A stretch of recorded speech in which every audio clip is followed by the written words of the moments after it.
We're now on the record. This is the beginning of videotape number 1 in a deposition of John Rizzo in the matter of Salimi Adubla Salam versus James Emmer Mitchell and John Bruce Jetson in the United States District Court for the Eastern District of Washington at Spokane.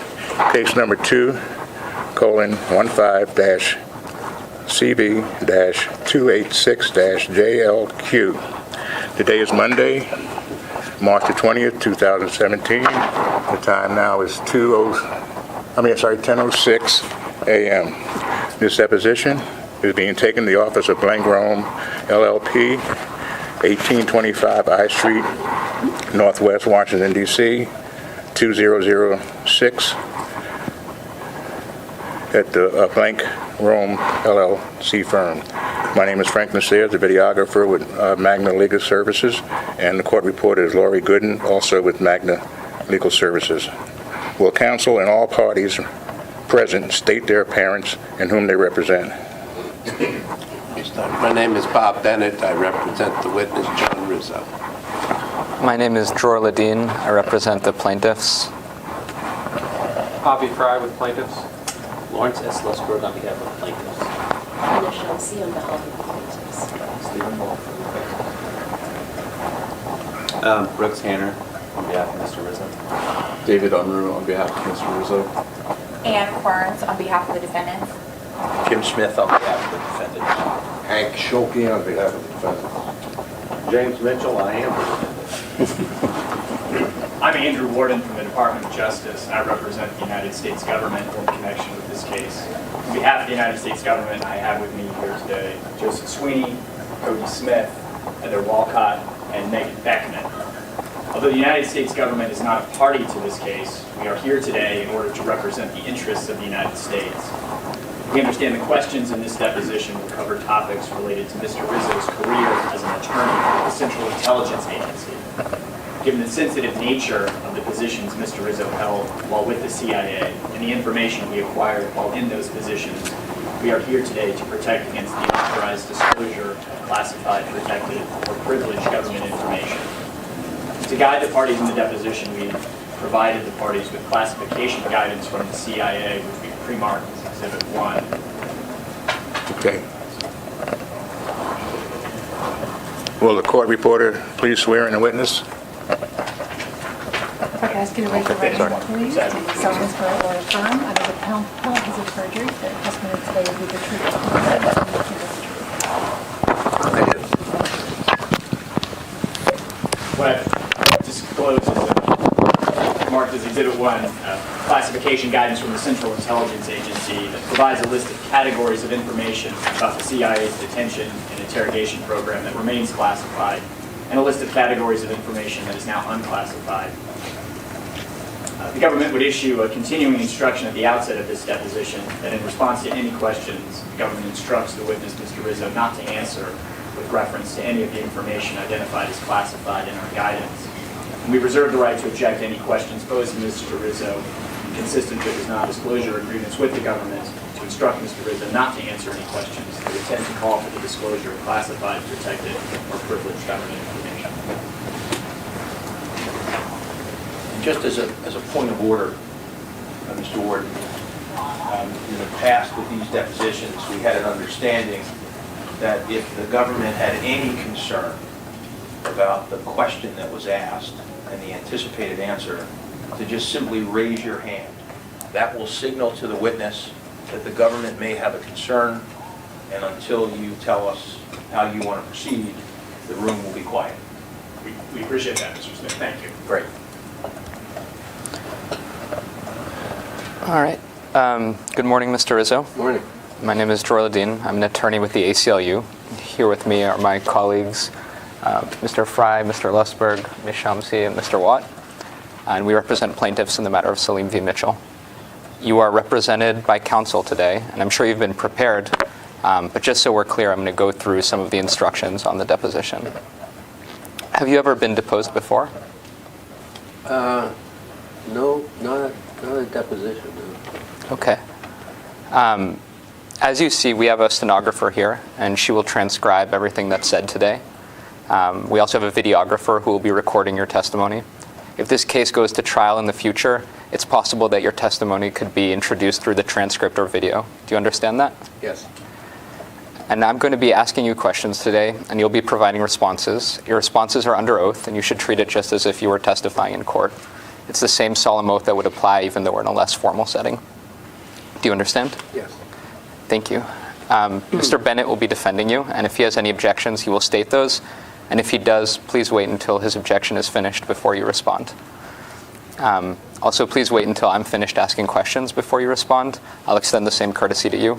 It's important that we not speak over one another. If you don't understand a question or any part of a question, please ask me to rephrase, and I'll be glad to do so.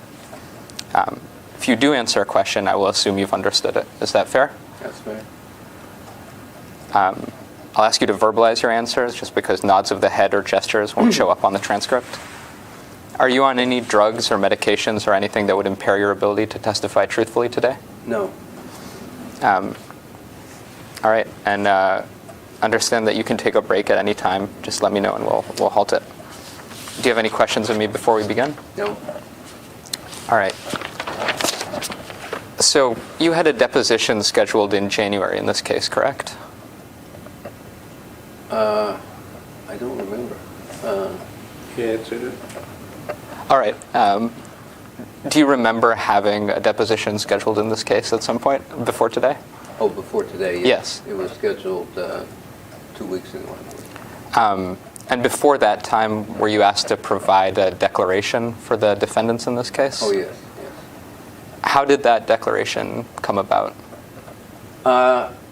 Well, I worked with my attorneys here. I believe at that point the defendants saw the declaration.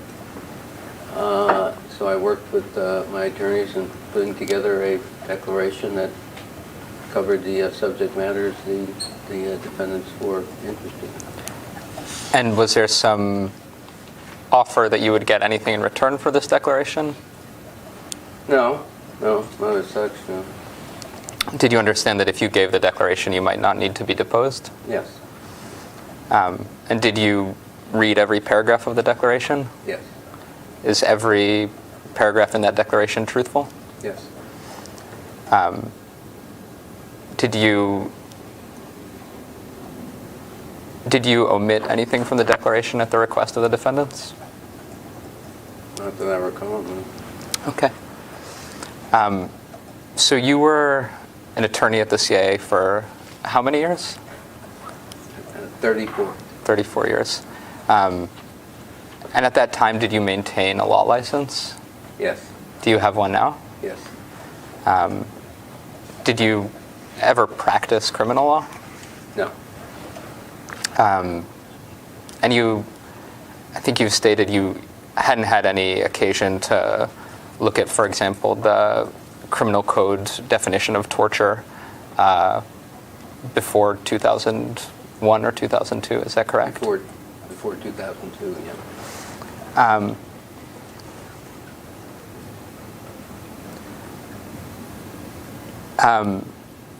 Had you ever studied the Geneva Convention prior to 2002? Not really, no. That's not really something that was looked at a lot at the CIA at the time, right? No.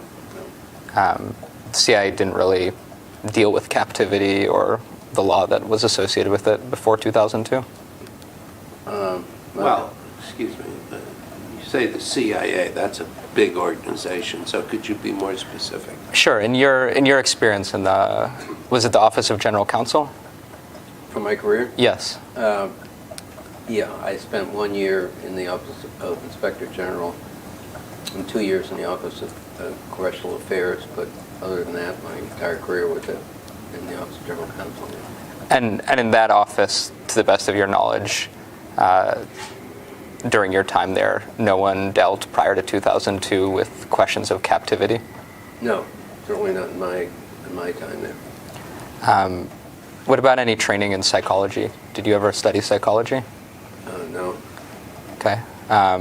You've never studied post-traumatic stress disorder? No.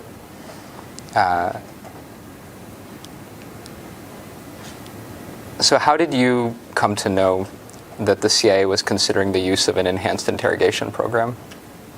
Well, in early 2002, I say early, late March, early April, some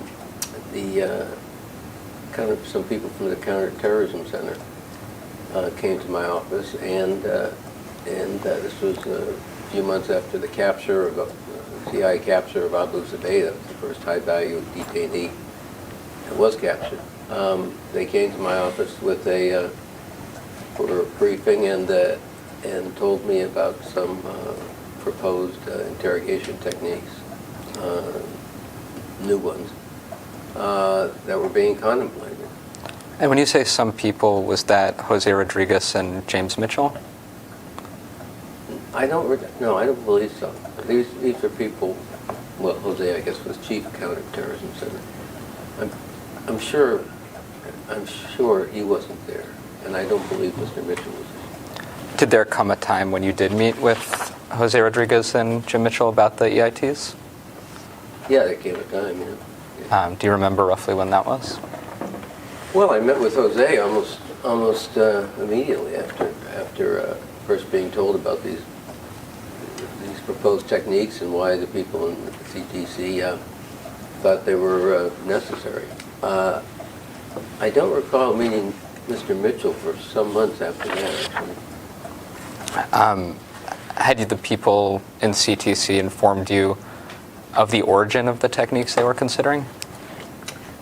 Again, we're talking about 15 years ago, but I believe in that initial briefing there was some reference made to them being based on the SEER techniques, which also I had no prior knowledge of. And what did you understand, or what do you now understand SEER training to be? Well, it's survival. Yeah, we don't need the acronym. Yeah, but it's training that Special Forces, Navy officers take to prepare them for possible capture by terrorists or other extra-national organizations. And what did you understand at the time about the use of SEER techniques in training? Well, that they had been a staple of these training programs for some period of time. And did you understand that the techniques that you were considering were identical to the techniques that were used in SEER training? No, my recollection is I was told that these were based on the SEER training techniques, but there were some variation. And when did you first meet Dr. Mitchell? Well, to the best of my recollection, I met the Dr. Mitchell and Dr. Jessen several months later. Again, it's hard to go back in time now, but I would say maybe 6, 7, 8 months later, somewhere along those lines. So you're saying after the techniques had already been used? Mm-hmm. So you don't recall a meeting with George Tenet and Jose Rodriguez in which James Mitchell presented the techniques? No, I don't recall that. Okay. Did you know that neither Mitchell nor Jessen had ever conducted an interrogation prior to their interrogation of Abu Zubaydah? Did I know that At the time, beginning? yes. No. Would it have made any difference to you? No. I mean, I wasn't in a position to judge their qualifications and experience. I was the legal advisor. And they were presented to you as experts on interrogation? I don't know if the word experts were used, but they're certainly, I don't recall meeting either for several months, but I believe the CTC presenters who presented the techniques said that these were experienced psychologists in this area. All right, I'm going to show you a document that's previously been marked Exhibit 17.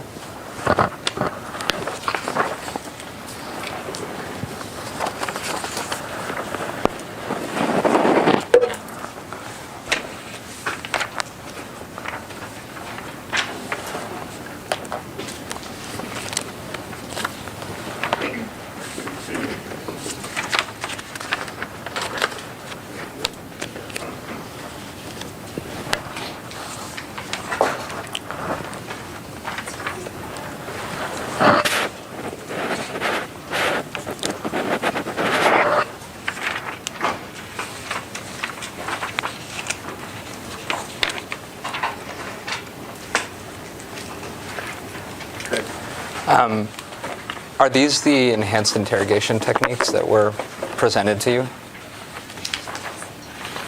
Objection. I'm sorry, did you back? I consent. You did? Yes. Do I answer? Yes. They appear to be some of them, not all of them. So which At ones? least the part that isn't redacted. So this lists 12 techniques. We can just go through them, and you can tell me whether those are different than the techniques. You know, how many pages is this? Because I only got 2, and it starts in the middle of a sentence. That is certainly odd. I'm missing something. Is that how? That's not how my version looks.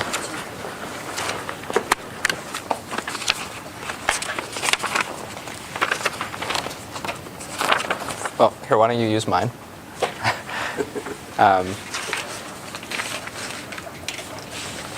Oh, I'm sorry. Oh, I'm sorry, my mistake. No? They just didn't copy the back page. All right, okay. Okay, here we go. I see. So now it makes sense why you said techniques were missing. Yeah. Well, looking at this now, are these 12 techniques the techniques that were presented to you? Objection. Go ahead. Yes, they appear to be. Okay.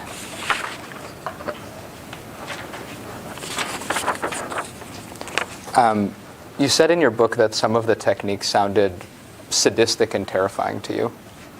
Do you stand by that characterization?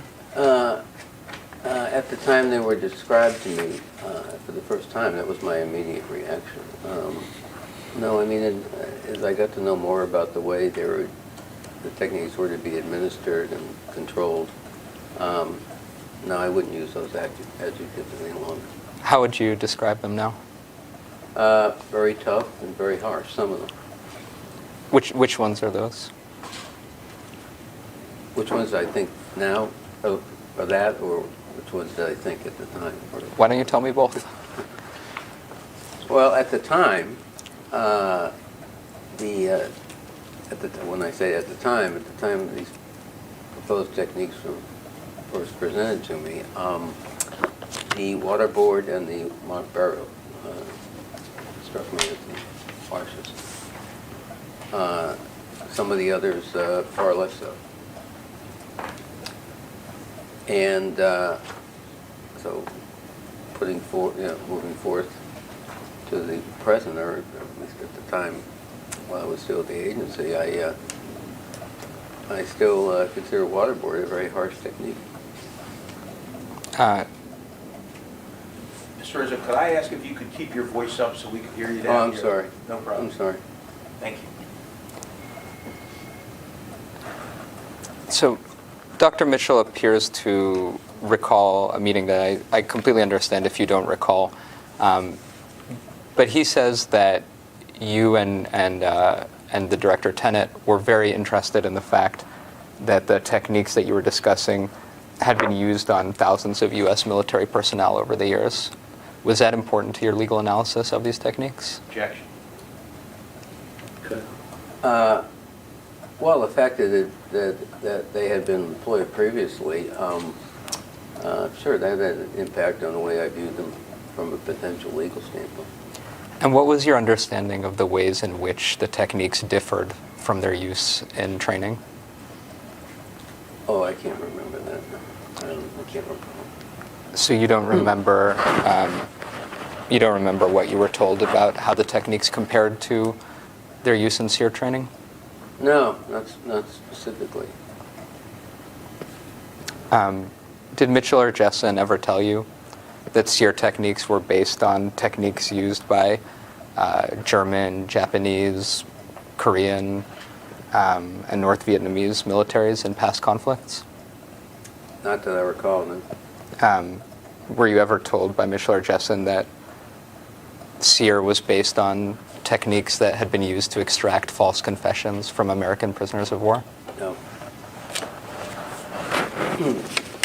Was that something you were independently aware of?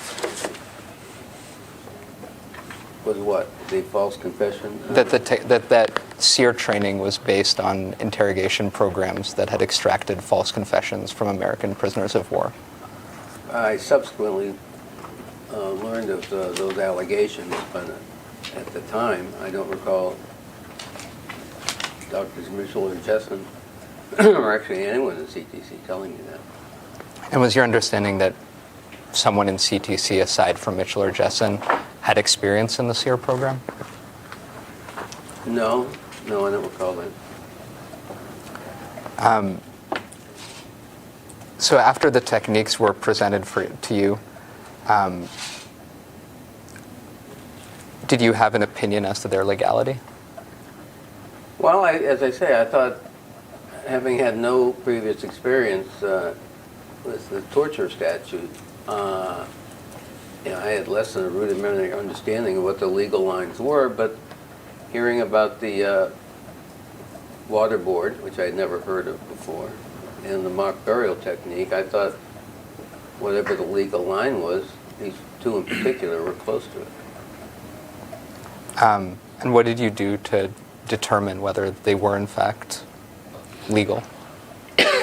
Well, I mean, keep in mind the time was of the essence then. Our CTC people were convinced that Abu Zubaydah was holding back information, that he was not responding to less coercive interrogation techniques, and that this was the first few months after 9/11, that there was a great sense of fear and dread that another major attack was coming on the homeland. So I decided, rather than conduct a legal analysis by our office, that I would refer the matter immediately to the Office of Legal Counsel at the Department of Justice. And were you aware that during this period in which you were told that there was a great deal of urgency to question Abu Zubaydah, Abu Zubaydah was in fact not questioned for over a month? I'm going to object to the form of the questions, because you assume things that are not really, are you aware of that? I don't mind you asking him if he knew of something, but your questions seem to be predicated on something as an established fact. Sure. So I'd appreciate it if you could reword your objections. Sure. Your questions. Have you heard of an isolation phase in Abu Zubaydah's interrogation? I've heard of an isolation phase, yes. Do you know whether Abu Zubaydah was asked any questions during the isolation phase? Again, did I know? Do you know now? Do I know now? I've come to learn that there was a period of time where he was not asked questions. And at the time, did you know that? At the very beginning of the techniques were being described to me at that point in time? At the time when you were seeking the Department of Justice's opinion on the techniques? No, I don't believe so. Do you recall when you became aware of the fact that he wasn't being questioned during that period? I believe it was some months later. It was a while. So what was the extent of the internal CIA process to determine the legality of the techniques before you turned the matter over to OLC?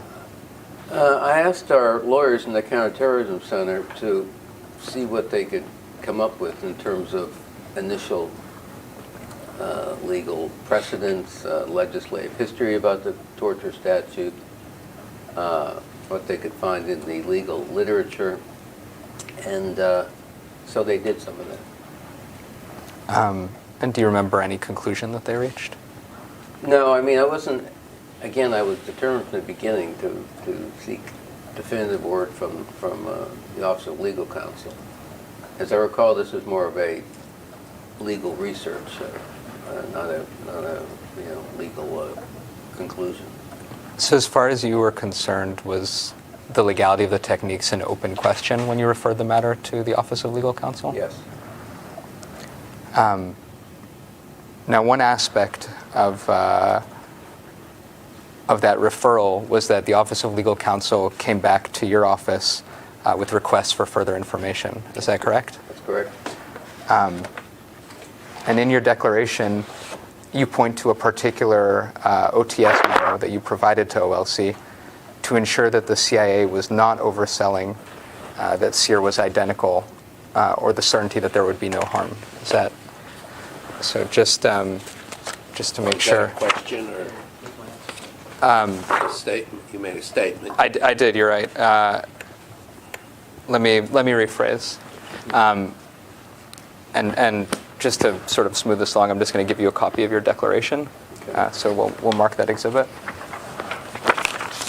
And this one, thankfully, is copied on both sides. So, Ms. Court Reporter, could you please mark this exhibit? What number are we up to? Do you know?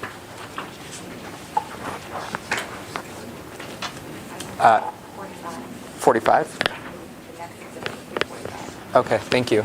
So please mark this as Exhibit 45.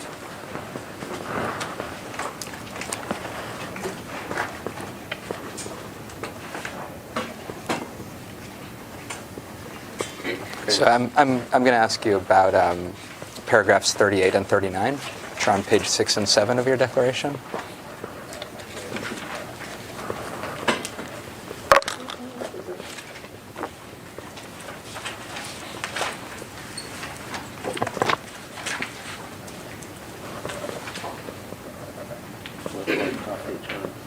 Not right now.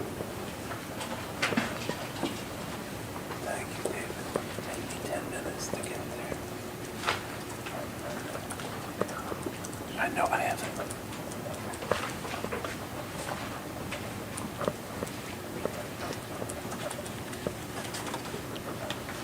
Okay.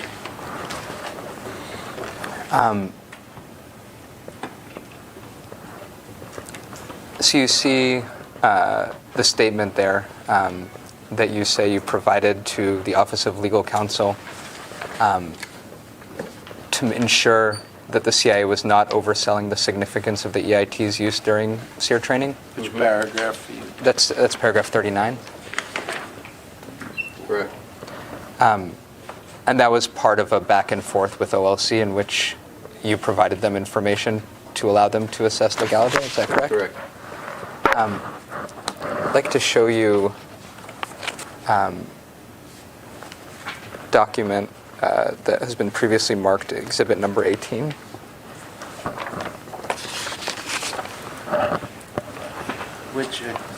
Which paragraph does that refer to, do you know? Or is it outside the declaration? Sorry, I didn't understand the question. Well, is this an exhibit to his declaration?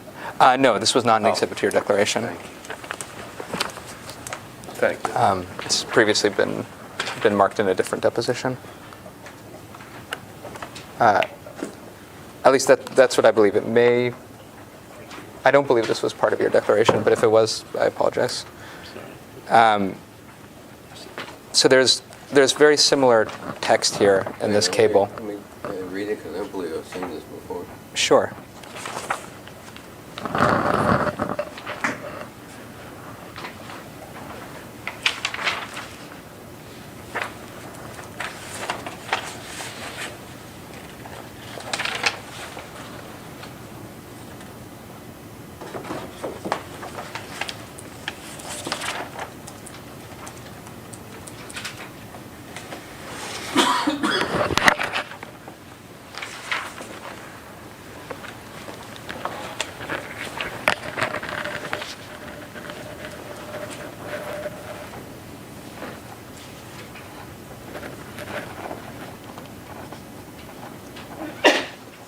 Bless you. Bless you.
Okay. So this appears to be a cable in which recommendations and responses to questions are being provided by IC SEER psychologists. Is that right? Appears to be. And the IC SEER psychologists, those are Mitchell and Jessen, correct? I assume so. Well, don't assume. Okay. No. I don't know. He's entitled to full and complete answers, but not assumptions. Do you know of any other independent contractor SEER psychologists who were involved in the Abu Zubaydah interrogation? Not that I recall. So here it says, right, the paragraph that begins on page 1, once it's not redacted, appears to be the same as the OTS memo that you provided to the Department of Justice. Is that right? Objection. I would need to look at the OTS memo to compare. Sure. All right, I won't ask you to do that. But what I do want to ask you is, was there, as far as you were aware, a back and forth process in which feedback was solicited from the IC SEER psychologists about the safety and necessity of different techniques? Yeah, there was a iterative process back and forth, yes. And that process resulted in feedback, like the feedback presented here in paragraphs 4, 5, and 6, that is identified as IC SEER psychologist feedback? Okay. Yeah, I can't say. I'm just, again, reading this for the first time, so I can't make But you answered the question. Do you remember any aspects of the iterative process by which information was communicated to the Office of Legal Counsel in their evaluation of the techniques? I'm sorry, I have to clarify, any aspects of the iterative? Sure. I believe you said there was an iterative process in which OLC would ask CIA for further information. Would that flow through your office? It would, it would certainly flow, some of it flowed to me from OLC directly. As I recall, other times OLC people would call our lawyers in CTC, and I wouldn't be directly involved in that. And if information flowed from CTC in response to DOJ's request, would that response go through you, or might it go direct? Would that response go through you? As I recall, a lot of it did, but I can't say all of it. I mean, there are times I wasn't there, or I was involved in other things, so I can't say all of it. And you said you've not seen this cable before. Well, I can't say I've never seen it. I just haven't seen it in a long time. I've seen it at all. So to be clear, when you say that Doctors Mitchell and Jessen were not involved, let me just get to exactly what you said. So just to return to your declaration. What paragraph are we talking about now? Sure.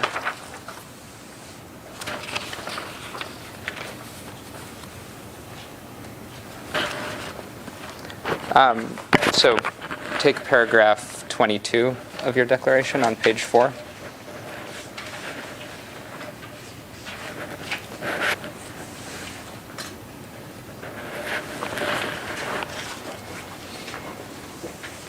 Okay. So when you say, to my knowledge, Drs. Mitchell and Jessen had no role in the OLC's assessment of these techniques' legality, that is not incorporating, for example, your review of the cable you've just looked at. Is that correct? No, I mean, Drs. Mitchell and Jessen, to my knowledge, had no role in the OLC's assessment. The only people who had communications back and forth with OLC were either myself or to my knowledge, the CTC attorneys. So that's what I was trying to get at there. So is what you mean that, as far as you know, Drs. Mitchell and Jessen didn't directly speak with OLC? As far as I know. But you're not saying that they did not provide information that was considered by OLC? Yeah, at this point in time, I can't remember what they provided and what they didn't. Sure. Let's look at, I think this was Exhibit J to your declaration.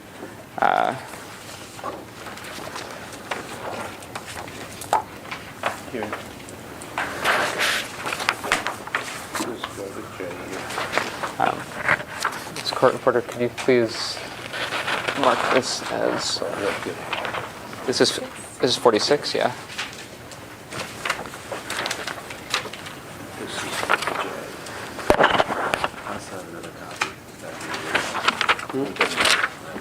Yeah, give him that. Give him. Which one do you, this one? J. You look at them. We'll take that book. Okay. That's your declaration with your exhibits. Yes, sir. We're talking about J.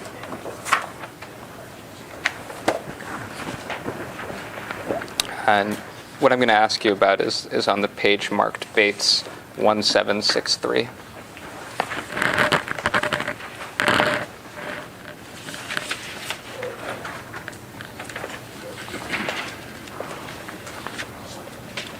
Okay. So here, it appears to say in paragraph 7 that the Office of Legal Counsel advised that the statute would not prohibit the methods proposed by the interrogation team in light of the specific facts and circumstances of the interrogation process. I'm sorry, could you just tell me where Sure. on the page you're reading from? Sure, it's in the middle. It's paragraph 7. And well, take your time.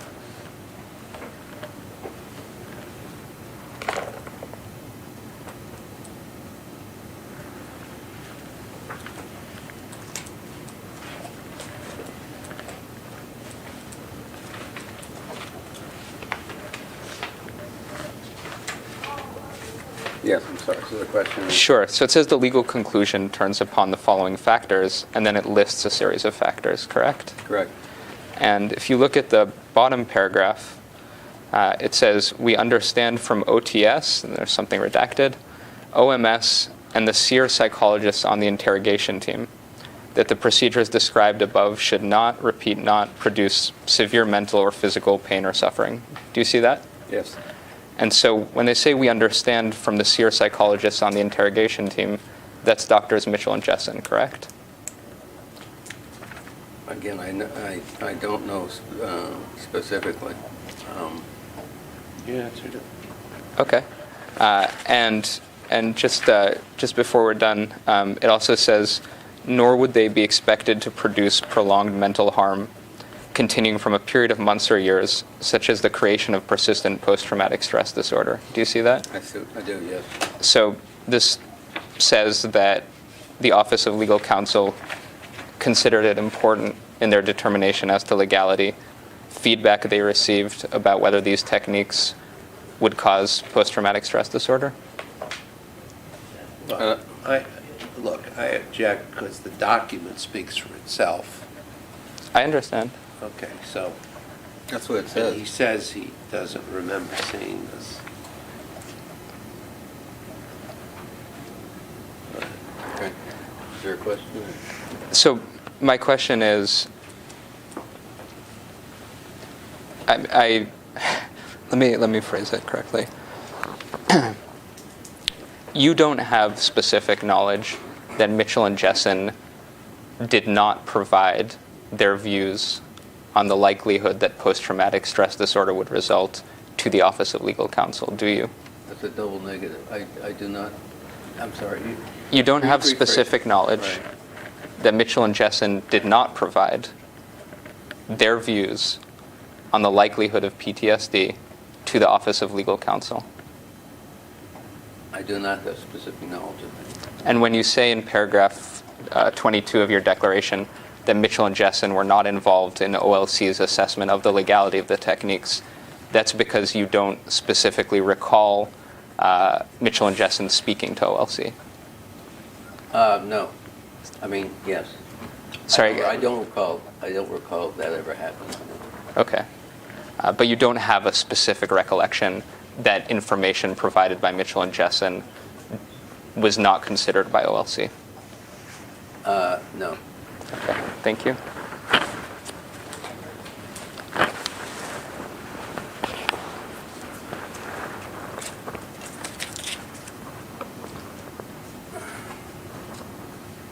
Let's take a break for just a moment, if that's all right. 10:47 a.m. off the record.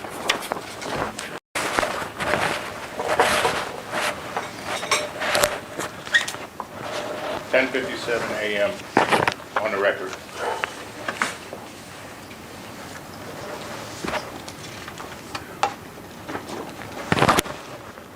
So I just want to return to the cable we've been discussing that was Exhibit J to your declaration. Right. So you described that as a conversion of the August 1st, 2002 Bybee memo in paragraph 44 of your declaration that you had sent to Green, right? The black site identified as Green. Correct. So you've seen this cable before. I'm sure I did. Well, who drafted this paragraph of your declaration? I did. And in doing so, did you examine the cable at Exhibit J? Yes. Okay, so turning to that cable, I'd just like to walk through it.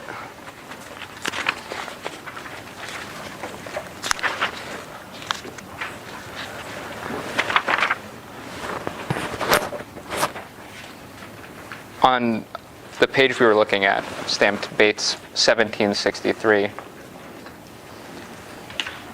the cable you had sent to the black site that refers to SEER psychologists on the interrogation team, do you know who those SEER psychologists are? Well, then or now? Do you now know who those SEER psychologists are? I believe so, yes. And is that Drs. Mitchell and Jessen? Yes. So in this cable, is there an indication that Drs. Mitchell and Jessen made a representation about whether these techniques could cause severe mental or physical pain or suffering? I'm going to object on the basis that the document speaks for itself. He's identified it as his exhibit, so... I understand. I just want to get his take on the document. Go ahead. Over my objection. Go ahead. I'm sorry, could you... Sure.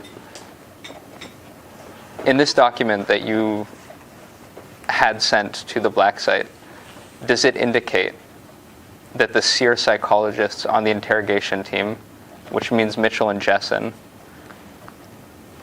gave an indication of whether their techniques would produce severe mental or physical pain or suffering? And where are you referring to? So that's the bottom paragraph. Objection. Just reading it again.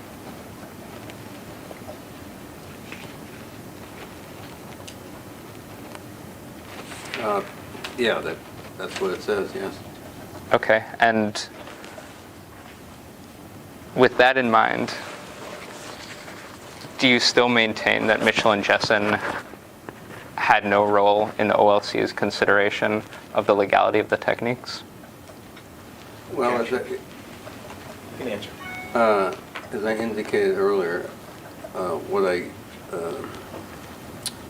meant to say in that paragraph, what I was trying to get across, is that they had no, to my knowledge, had no interactions with the OLC during the course of the OLC deliberation. But in fact, they did provide information that OLC considered in assessing the legality of the techniques. It appears to be the case, yes.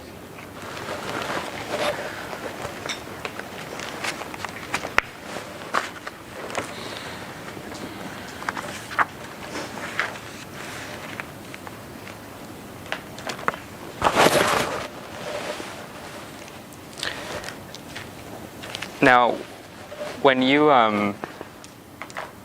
initiated the process with OLC to review the legality of the techniques, did you ask for evaluations of all the techniques that Mitchell and Jessen recommended? Yes, all of the 12 original techniques, you know, asked for a collective evaluation. And did you ask for the evaluation of any other techniques? No, just the ones that, the 12 that become, you know, part of the record. And these 12 techniques were recommended by Mitchell and Jessen? Well, they were recommended by CTC management. And as far as you know,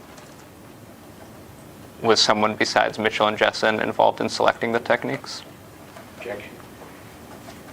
Yeah, I think my recollection was there were a number of people in CTC involved in that process.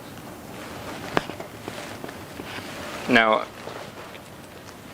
once you turned over the assessment process to OLC, would it be correct to say that you wanted legal cover from OLC? Well, I'm going to object. What do you mean by cover? I'm actually trying to use a term from your book, so maybe it's just easiest if we distribute those pages. But I want to be sure his use of the term and yours is the same. That's what my concern is. I appreciate that, and I think the best way will probably be just to have Mr. Rizzo explain it. So what pages? Sure. So it's on page 188.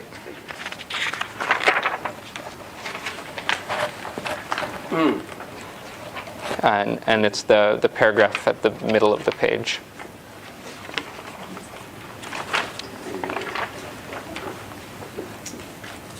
Beginning with I arrived at the meeting. No, it says above all I wanted on page 188.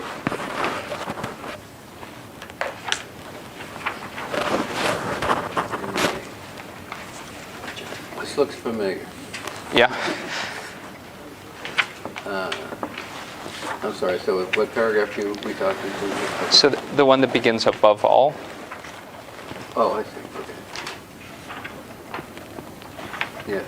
Above all, I wanted a written OLC opinion in order to give the agency, for lack of a better term, legal cover.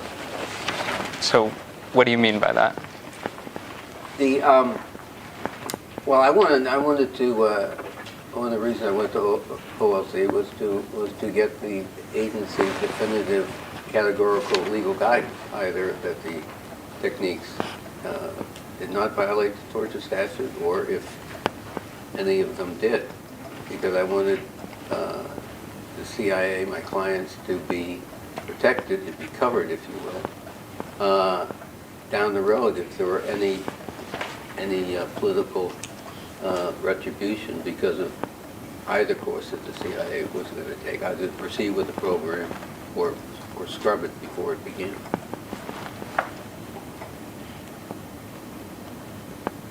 And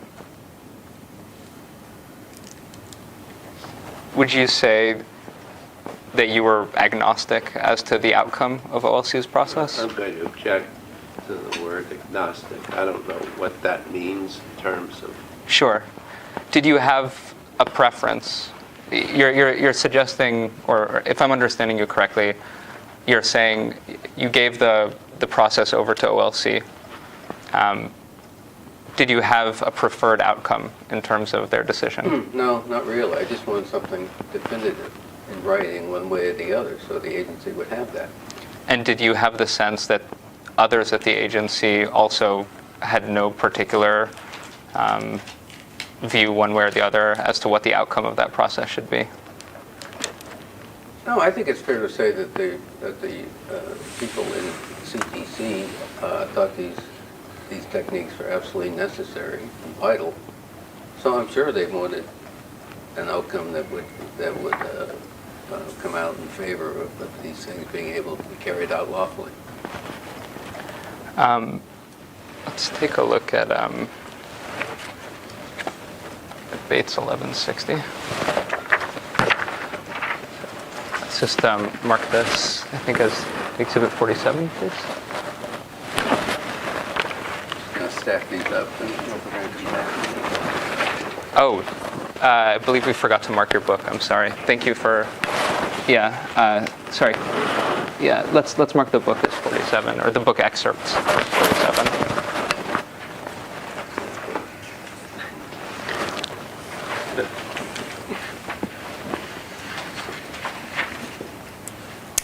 Okay, so we're on 48 now, Yes. right?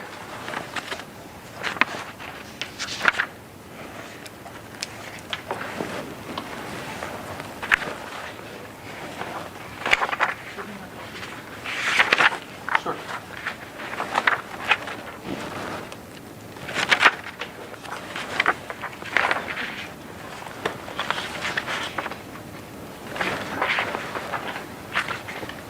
Wait, do you? Sorry, I seem to be missing this one.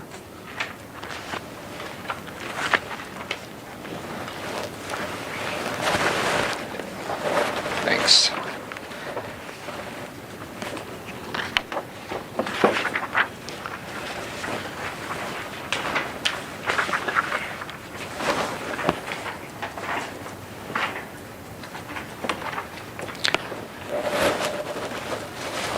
What I'm going to ask you about is paragraph 7.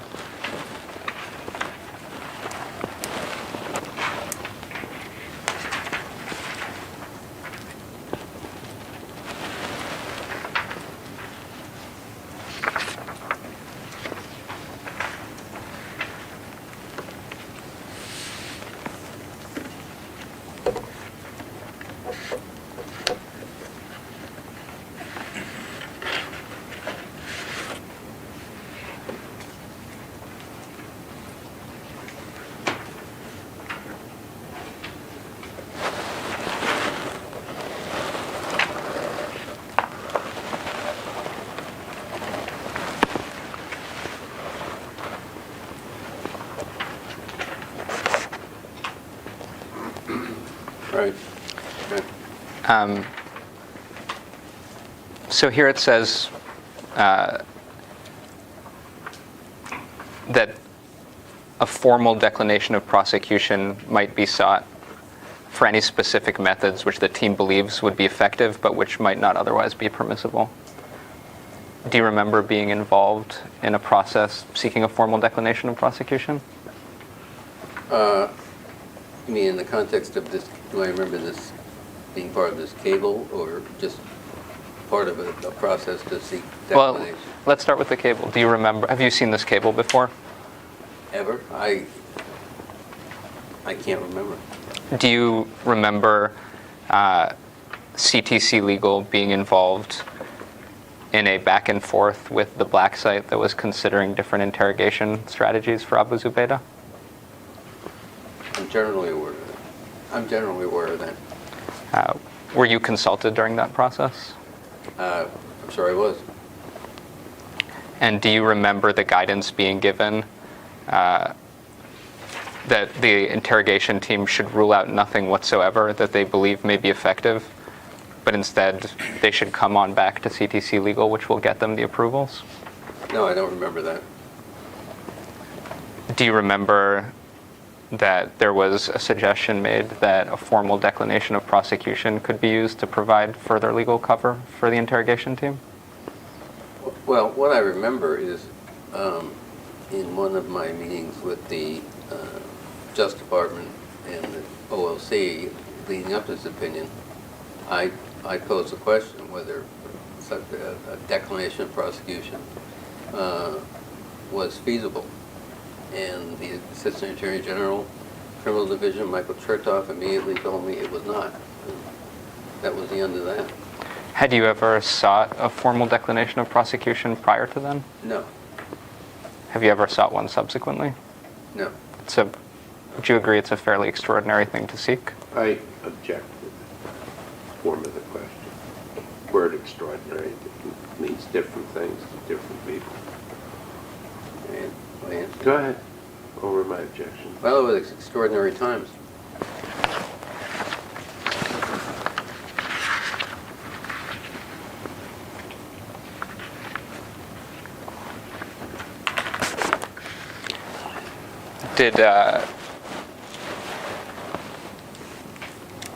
Did Chertoff tell you why he would not provide a declination of prosecution? He said they never do that. And it was your idea to seek it from him? Well, it was my idea to ask about the possibility, yes. And was that because there was a possibility that this might transgress criminal law? No, I mean, I was just asking because I wanted to secure maximum legal protection for the agency in any feasible and legitimate form. And you don't read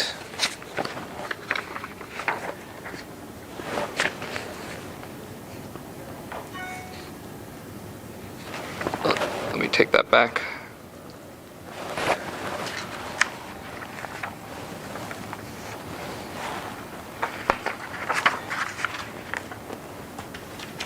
Now, a declination of prosecution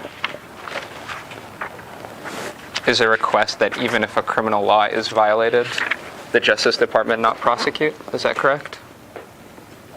That was my understanding, yes.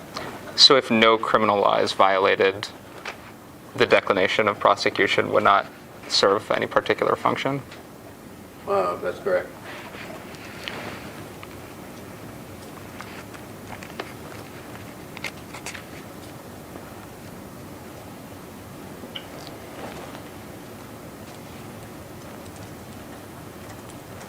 Eventually, OLC came back and authorized all the Mitchell and Jessen techniques except for mock burial, right? Right. Did you have an understanding as to why mock burial was being treated differently? Well, my understanding was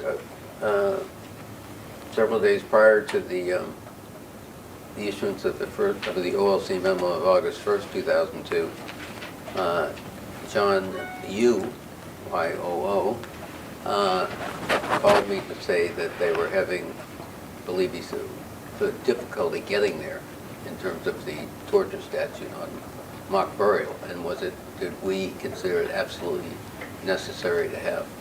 Because he said it might slow down the rest of the completion of the memo, the OLC memo. When you say difficulty getting there, what do you mean? Oh, well, I didn't say it, he did. I'm just quoting to you what he told me.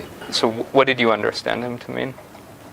Well, I understand to mean that they were not sure legally that they could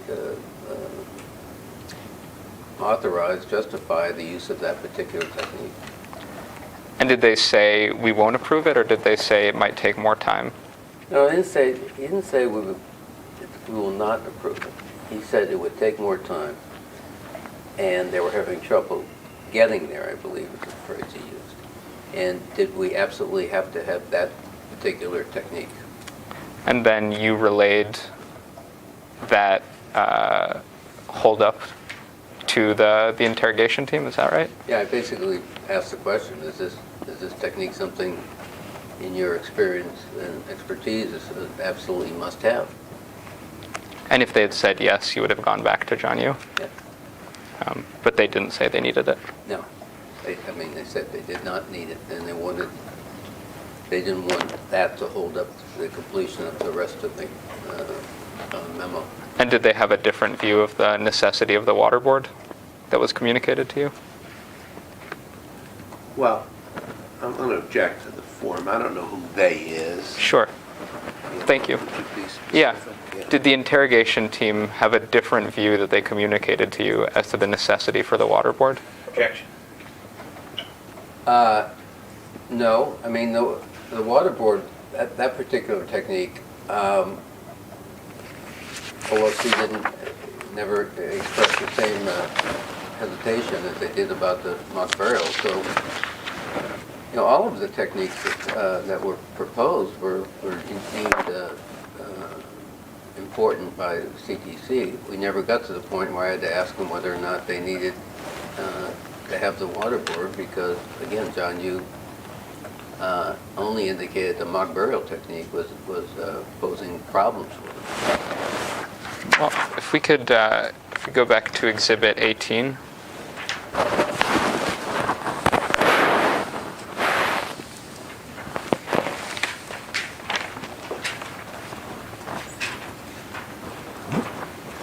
So I'm going to ask you about paragraph 4.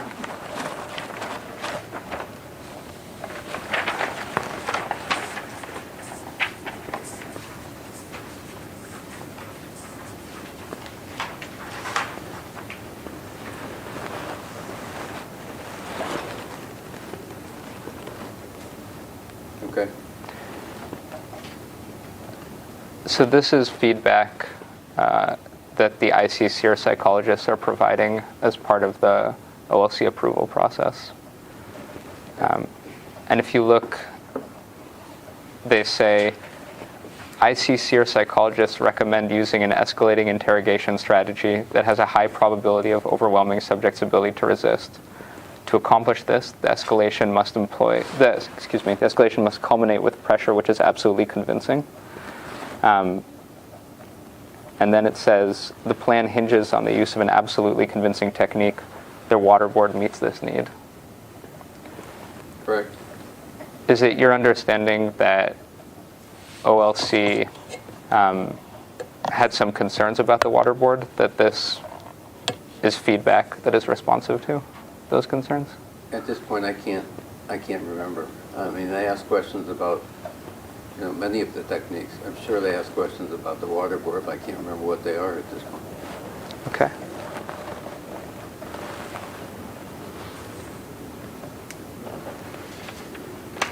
Would you have been aware of any techniques aside from these 12 that were submitted to OLC for approval? I'm sorry, I'm not.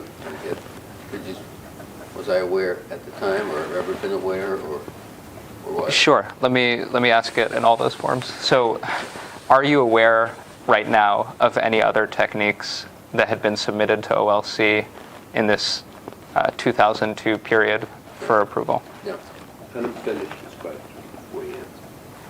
And would you have been aware at the time if CIA was seeking legal advice from OLC about the use of different techniques? Yes. Would it have been possible for the CIA to make a decision to use other physically coercive techniques without you knowing about it in 2002? I object to that, possible. Sure. Anything's possible. As far as your understanding of the way the CIA operated, once a decision was made to use a physically coercive technique, it would go to your office for approval? Yes. For approval for the legality, yes. So as far as you know, bearing in mind your experience in the CIA, they could not have made a decision about using physically coercive techniques without going through your office? They being CTC. CTC. They could not have made a decision. Well, they would have had to go through our office to secure legal approval. And no techniques were submitted to your office by CTC except for these 12 techniques in 2002? Those were the 12 techniques that were submitted to me, yes. And the only techniques that OLC evaluated and approved in 2002 were these Mitchell and Jessen techniques? Yes, as best I could recall.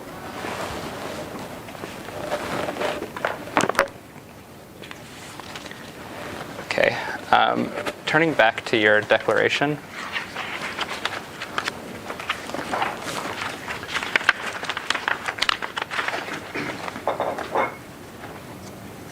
So at paragraph 50 on page 9,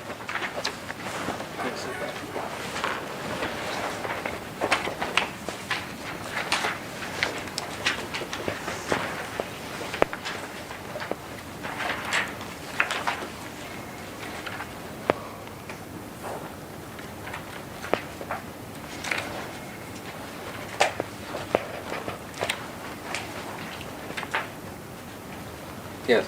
you say within a few months of the August 1st, 2002 Bybee memo. Paragraph? 50? Yeah, I'm sorry. You say the OLC confirmed that the EITs could be used on other HVDs. How did that work?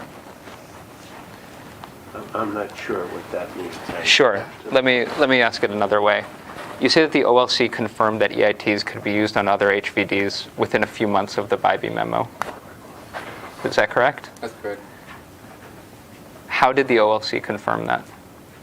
I asked them if they could. A few months after the Bybee memo, CIA captured and detained Khalid Sheikh Mohammed. He was the, he was at that point in time at least, the biggest capture. And the CTC people, again, determined he was not cooperating, would not cooperate. And so they wanted to explore the possibility of using similar techniques that had been used on Zubeda on KSM. You said similar techniques. Were they not identical? I don't think they were absolutely identical. That's my recollection. Do you recall any differences? I don't believe that the so-called bug in the box scenario that was tailored for Zubeda. I don't believe that was ever under consideration for Khalid Sheikh Mohammed. And when you say tailored to Zubeda, in what way was it tailored to Zubeda? Well, the assessments of Zubeda at the time concluded that he was very afraid of insects. So this was part of his psychological makeup, so that's why this particular technique was put together for him.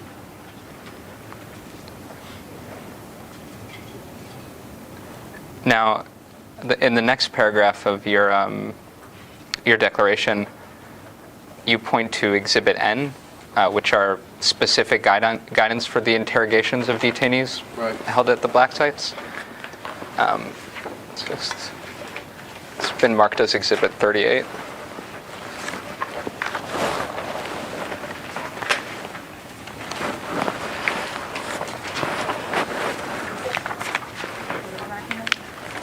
This is 38 from the Rodriguez deposition, but it was Exhibit N to Mr. Rizzo's declaration. And so you said, I believe, that these are the guidelines for interrogations at the black sites. Is that correct? Yes. And so this is instructions to the black sites as to how they are to conduct interrogations in compliance with the legal authorization. Is that right? Yes, as I recall, yes. And this appears to have been sent to Cobalt. Is that right? That's what it says on the document. The word cobalt is contained there.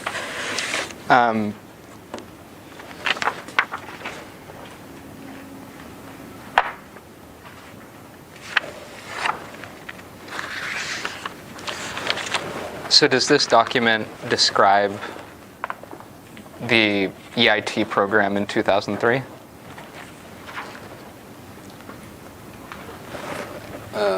Yes.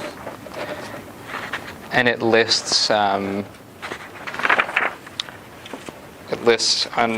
page 1172 the enhanced techniques that were part of the EIT program in 2003. Correct. And these techniques are, except for, well, actually it does have the bug in the box. So these techniques are the 12 Abu Zubaydah techniques, or sorry, the 11 minus mock burial. Appear to be.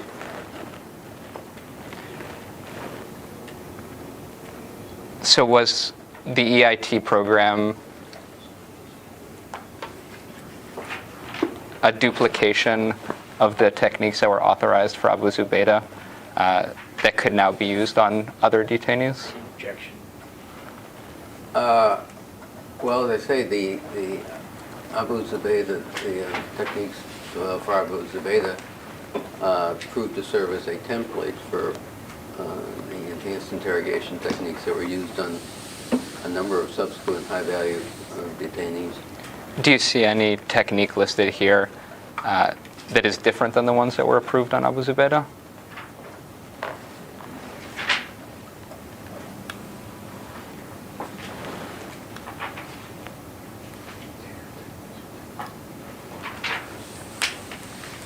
No, they appear to be the ones. Okay. And these were the techniques that are contained in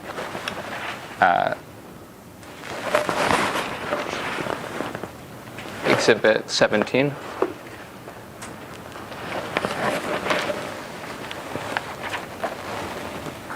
Well, again, you gave me the one with the blank page. Oh, I do apologize for that.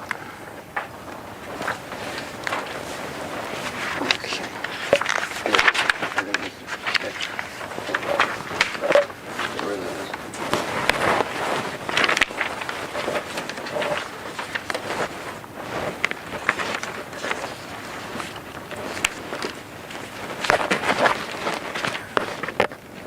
Yes. And eventually, the techniques that were part of the EIT program changed. Is that correct? Yes. But certain of the core enhanced interrogation techniques persisted throughout the lifetime of the program. Is that correct? I don't know what you mean by core. Were there a number of techniques that were present in the enhanced interrogation program for the lifetime of that program? Yes, And other of the techniques were dropped? that's correct. Had you kept up with Drs. Mitchell and Jessen during the years of the program? Had I kept up with this? Did you consult with them periodically? I would, as the years went on, sure, I talked to them and they talked to me, you know. And did you get reports about their activities in the program? I'm sure they told me what they were doing at any particular time, yeah. Do you have, so on the,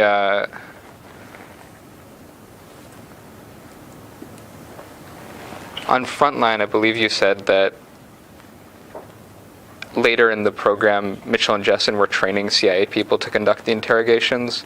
They were skilled trainers and patient teachers. Do you stand by that? I do. So your understanding was that they taught other interrogators how to use their techniques? Yes. How to, they trained other CIA interrogators in the program? That was my understanding, yeah. And over the years, you dealt with different permutations of the EIT program, all the way up until June 2007, when Secretary of State Rice wanted a personal briefing on the program? Well, that's correct. I mean, I was involved in it after that point, too. All right, well, we'll get there, but let's start with that meeting with Secretary Rice. So in your book, which I don't know what exhibit number it is, I think maybe 47, is that? That's right. Yeah.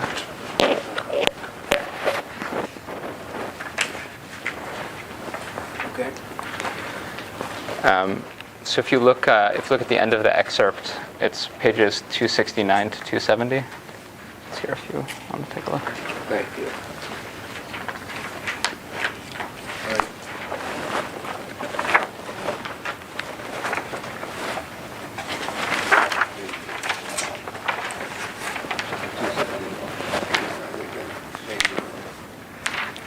Okay, so it should be the right by the end of the copy. Right.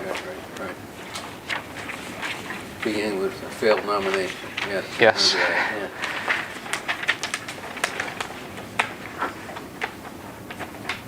yeah. So you're right there. Secretary of State Rice wanted a personal briefing on the newly refined, slimmed-down set of techniques, and she wanted to get it directly from the original architects of the program, 2 outside psychologists the agency had hired under contract more than 5 years earlier. When you write 2 outside psychologists, are you referring to Doctors Mitchell and Jessen? Yes. And you said Secretary of State Rice wanted a personal briefing on the EIT program, Yes. and she wanted to get it directly from the original architects? Yes.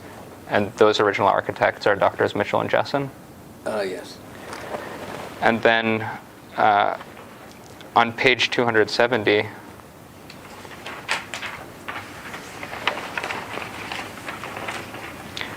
you write, just at the very top, the 2 EIT architects, then you describe the meeting, and then you say they talked about their backgrounds in the second sentence, the genesis of the original techniques they came up with, the safeguards built into the program, the way the program evolved and been refined over the years, and so on. Do you stand by that account? Yes, based on my recollection, as I was writing, yes. So Doctors Mitchell and Jessen described the genesis of the original techniques they came up with, That was my recollection. and they described the safeguards. Yes. Do you remember what those safeguards were? Well, I'm sure it included the presence of medical personnel. You'll need to come back to headquarters for approvals for each technique, things of that nature. And some of those safeguards changed over the years, correct? No, I'm unaware of that. Could you be more specific? Sure. There came a time when the Office of Medical Services made recommendations as to how the use of the water board should be different than it was early on in the program. Do you recall that? Yeah, vaguely, yeah. Okay. There were also changes to the amount of time sleep deprivation was authorized for. That's correct. So you write here that they described the way the program had evolved and been refined over the years. What did you mean by that? Well, this by late 2006, the program had been refined. As we talked about earlier, some of the techniques were no longer being used, like the water board. Others, like sleep deprivation, the periods of authorized sleep deprivation beginning in late 2006 were shrunken. There was less duration, that kind of thing. And do you know what Doctors Mitchell and Jessen's role was in that refinement of the program over time? No. At the time, I was talking to our CTC lawyers and the head of CTC at the time, so those were the people I was communicating with. And what were the techniques Secretary Rice was concerned about during this meeting? Well, Sure, we I can. object because you're assuming she was concerned. Sure. Was Secretary Rice concerned about any techniques at this meeting? I don't recall any specific techniques. As I said in the book, my recollection was she was highly complimentary of the way the program had been conducted and managed. She had previously expressed concerns about the use of nudity on the detainees. What did you? I don't recall. But what I was starting to say was, I don't recall that specifically bring that up at the meeting. Do you remember what her concern about nudity was? Nudity. She had expressed it in various principal committee meetings for the previous few years. I mean, my impression was she just thought it was unduly undignified and insulting to do that. If you look at what was Exhibit U to your declaration, which you identified in your declaration as an email memorializing the content of that meeting, Right. and we can mark that one. Yeah.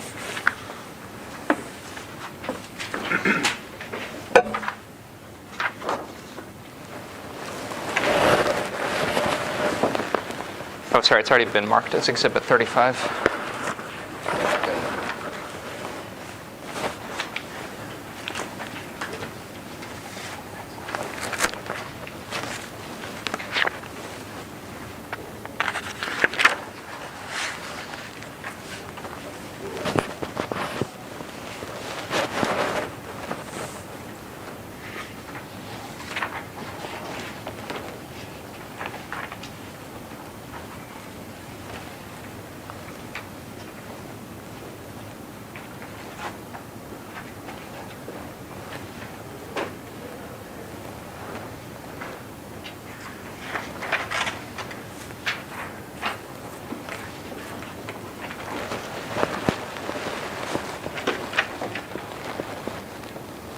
Okay.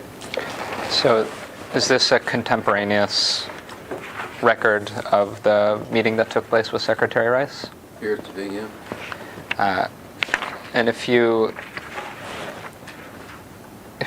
look on the second page, it says that the Secretary expressed her concern about a particular sleep deprivation method. Where are you referring to? Sure. So, sorry, the paragraph begins on the first page.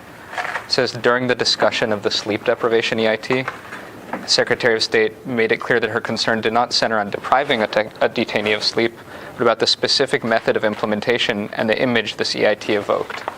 She expressed concern that this image was reminiscent of images associated with Abu Ghraib. Is that accurate?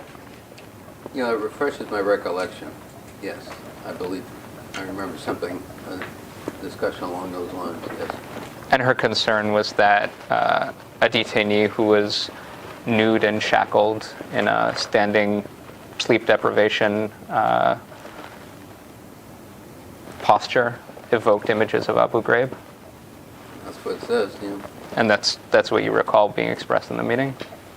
Yeah, I do now. I didn't when I was writing my book because I was just going on my memory without having contemporaneous documents to look at. And now, having refreshed your recollection, do you recall whether the Secretary of State asked for some change to be made in the sleep deprivation technique? No, I don't recall that. Okay, well, if you look at the last couple of paragraphs on the page, it says that Drs. Jessen and Mitchell indicated the possibility of devising alternative methods to deprive sleep.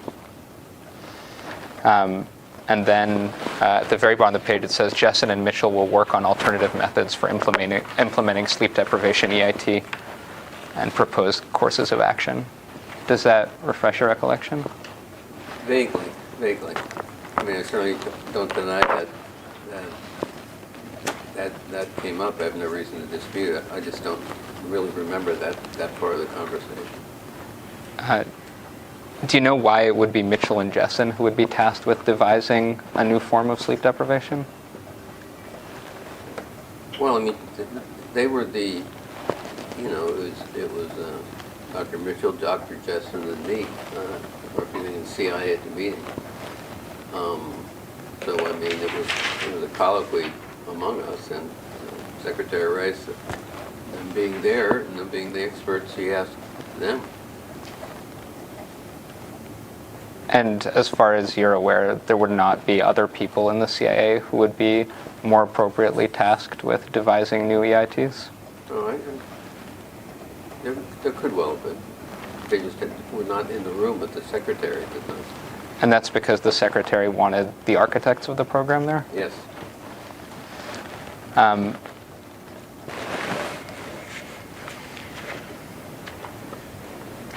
I'd like to show you the Office of Professional Responsibility report. So we could mark this, please. It's quite long. Yeah, I remember.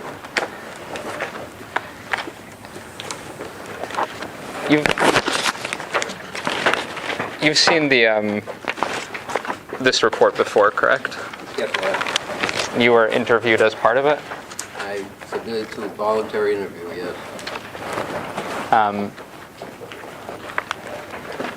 If you look on page 126, There's no zero list. Are you marking it? yeah, sorry, I think it's been marked, but what's the exhibit? Oh, sorry, did you, 49. I'm sorry, what page? So, 2-6. yeah.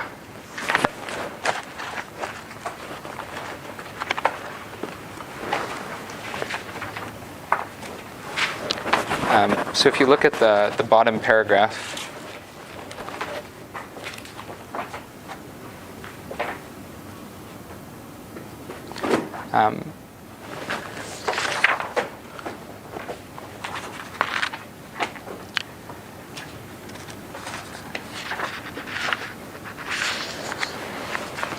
this refers to an interview with Dan Levin. Do you remember Dan Levin? Oh, sure. Did you interact with him as part of your... Sorry. What page are you on? Oh, 126. Did you interact with Mr. Levin as part of your work in the General Counsel's office? Sure. So if you look at the last paragraph here on 126, it says that he asked CIA for information about how sleep deprivation was administered. Do you see that? I see. And he says that he was surprised to learn that no one at OLC had previously asked the CIA about the methods used to keep prisoners awake. Yes, I see. Is that your recollection as well, that no one at OLC had asked CIA for information about how sleep deprivation was administered? No, I just have no recollection one way or the other about that. Okay. It says that he learned that detainees were typically shackled in a standing position, naked except for a diaper, with their hands handcuffed at head level to a chain bolted to the ceiling. Is that your understanding of how the sleep deprivation EIT was administered? As I recall, yes.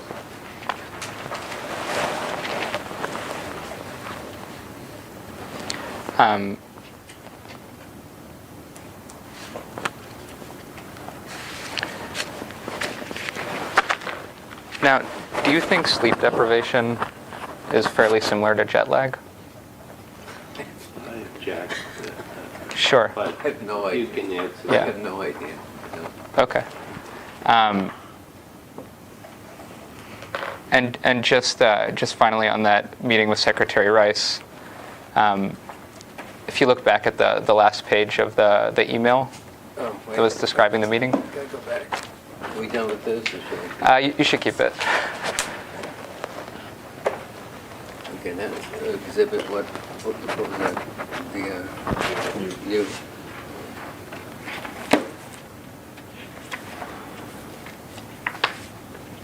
Okay, I'm back there. Go ahead. Sure. So it says, Dr. Mitchell, this is on the second page near the bottom.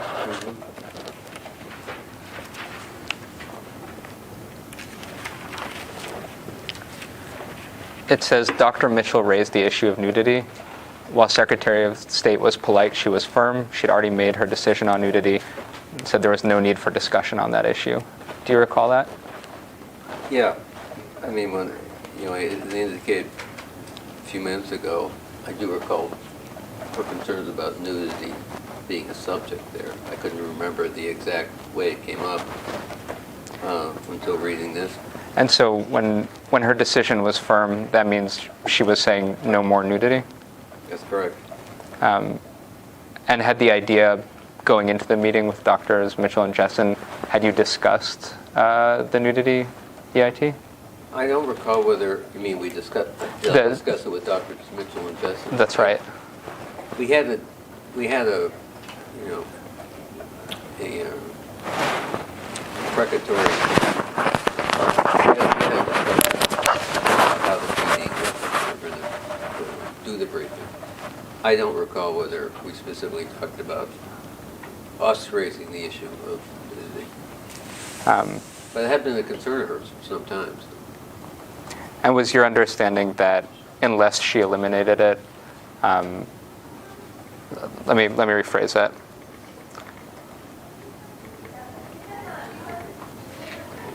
Was your understanding that Dr. Mitchell wanted to preserve nudity as an enhanced interrogation technique? As I recall, again, it was CTC that thought nudity was a valuable and important feature of the program. Okay.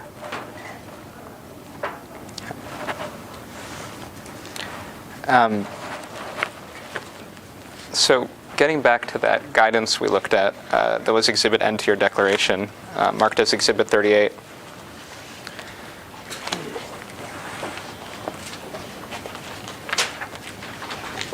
Okay.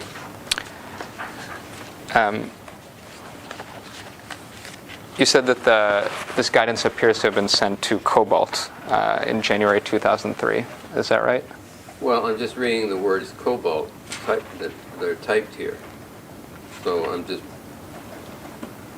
again, this is a document that's 14 years old. I can't specifically remember where it was sent, but I was just reacting to seeing these words cobalt on there. Do you have a reason to believe this document was not sent to Cobalt? No. And you've identified this as the guidance that went out to black sites, right? That's correct, yes.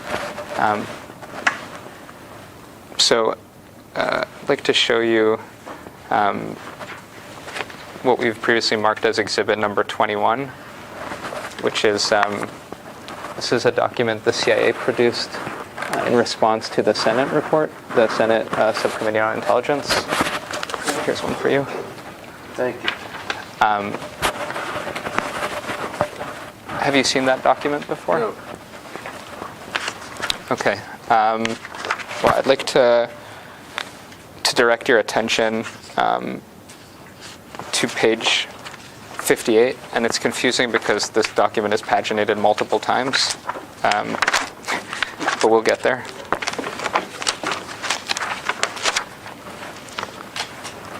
The 58 that I'm referring to begins with the words, however, 9 of the study's examples. Yeah, I've got it. Okay.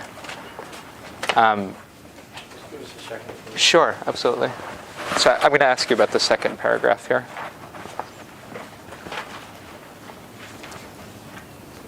The paragraph that begins with, we also believe. That's correct.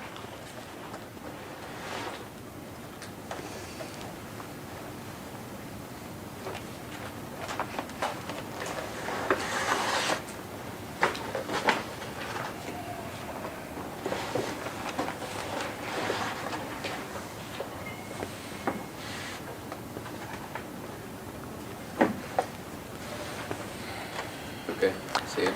Okay, so it says after the standard was approved and communicated in January 2003, interrogation operations at Redacted were generally in line with the guidance, with some isolated exceptions identified in the study and described elsewhere in the response. And you said you have not seen this document before, No. Is that right? No. All right, well, let's... Well, let me first ask, is it your understanding that after January 2003, interrogation operations at Cobalt were generally in line with the guidance that was sent to Cobalt? That's your Exhibit N? That was my understanding, yeah. Okay.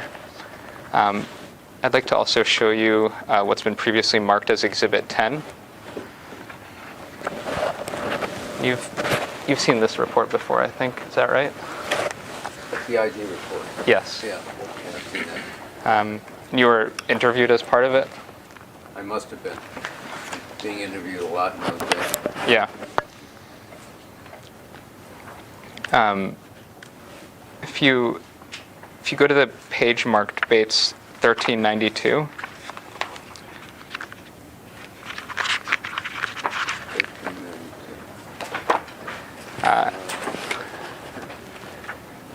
No, that doesn't compute. sorry, there's multiple Bates stamps. There's the D series, in which this would be D63, but below that there's the U.S. Bates number.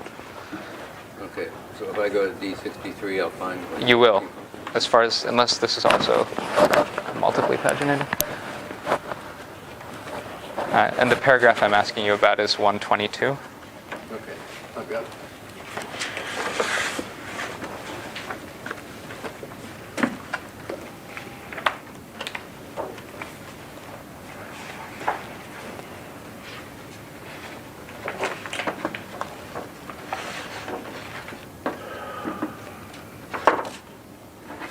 Okay. And it says the word cobalt is sort of inserted there above a redaction, and Right. and it says the employment of EITs is now reportedly well codified. Written interrogation plans are prepared and sent to headquarters for each detainee. Is that your understanding of how the EIT program worked? Yes. So written interrogation plans would be prepared for different detainees, sent to headquarters for approval, and then that approval would flow back to the black site? If there was an approval, yes, that's how it would work. And this appears to indicate that that process was in place at Cobalt?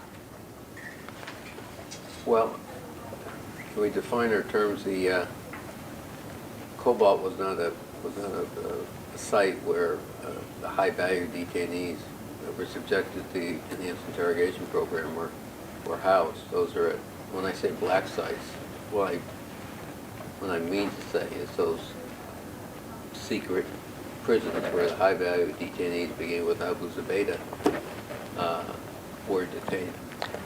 So is it your understanding that EITs were not authorized at Cobalt? That's correct.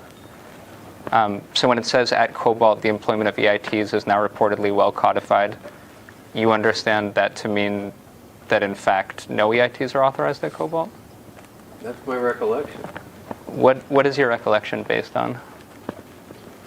My memory, I mean,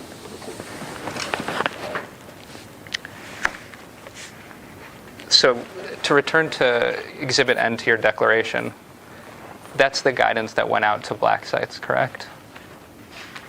That's what. Right. January, yeah, 03, yeah. And that guidance went out to Cobalt, is that correct? It appears to have been. And it describes the process whereby detainees at Cobalt could be subjected to enhanced interrogation techniques. Is that correct? Well, it speaks for itself, so I object. Well, to the extent that, Mr. Rizzo, to the extent that you're testifying about whether EITs were used at Cobalt or not, I'm hoping to refresh your recollection with the exhibit to your declaration. Yeah. No, I mean, I think my recollection remains what I said was that no EITs were carried out at Cobalt. I would direct your attention to page 2 of Exhibit N, which describes so-called standard techniques. Mm-hmm. So those, I mean, for lack of a detailed term, my understanding was standard techniques were those, at least the authorized techniques, were standard techniques to be carried out at Cobalt, not the enhanced interrogation techniques. Well, let's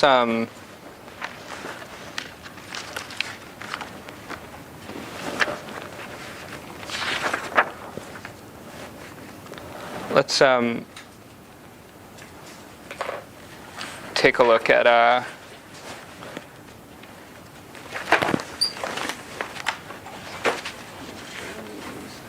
tab 13.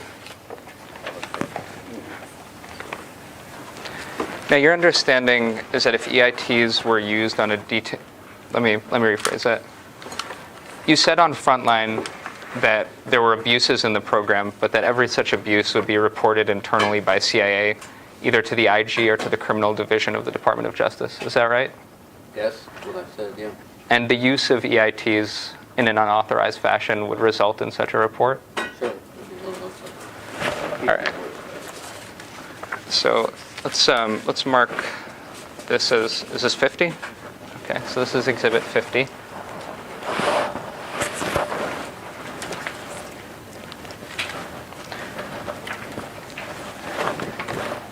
And these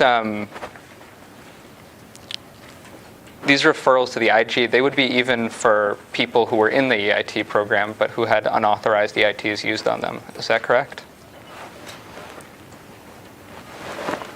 The people in the EIT program, but were administered techniques that were not part of the EIT program. Is that what you're Yes, or that were not authorized for that particular detainee. Right.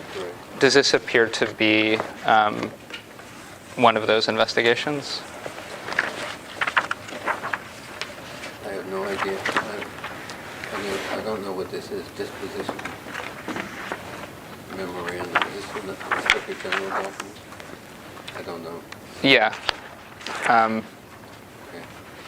All right, so if you turn to the second page,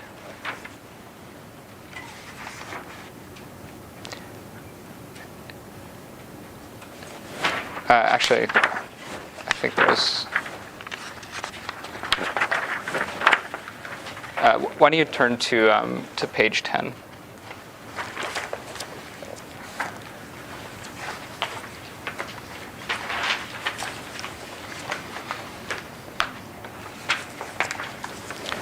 So in that first paragraph, 26, on page 10, Okay.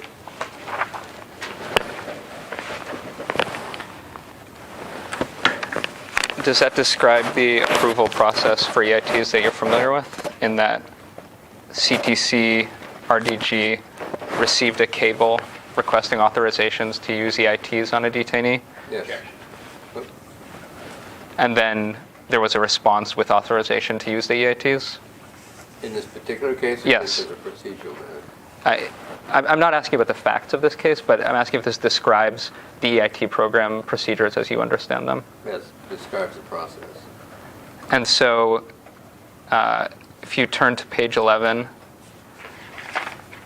it says that cable describes the interrogation of Abdel Karim on April 2003. The cable states that approved enhanced techniques of walling and water dowsing were used, and then it redacts the names of the participants. Is that a description of a detainee receiving EITs in the EIT program? I'm sure I look at the redactions here. Let me see if I can make sense of this paragraph. There's interrogate.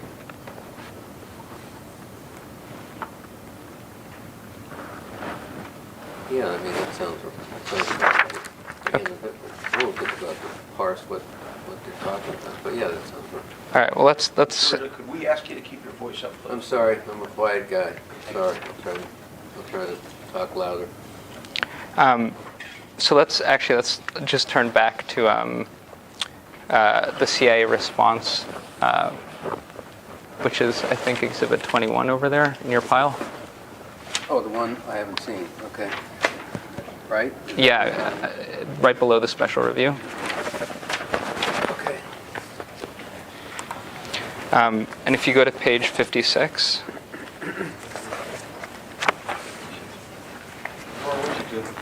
sure.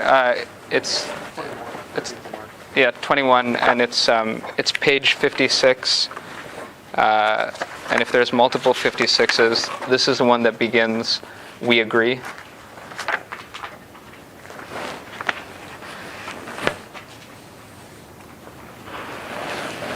So I just want to ask you about that paragraph. Mm-hmm.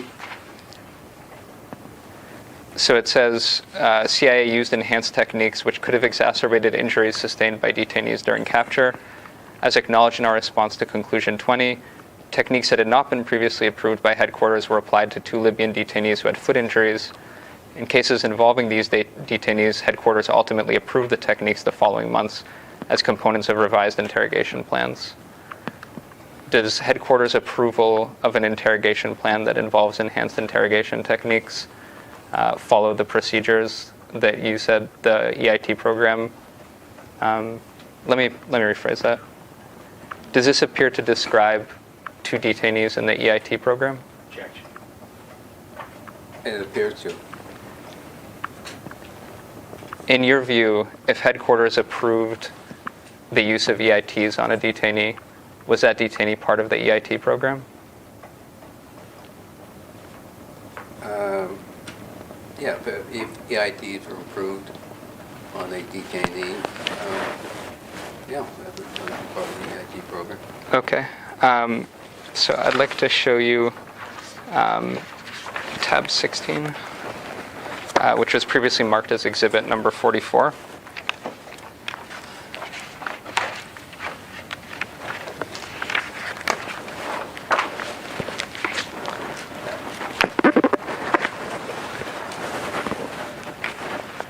And a large amount of this document is redacted, but I'm going to ask you about Bates 1580 to 81.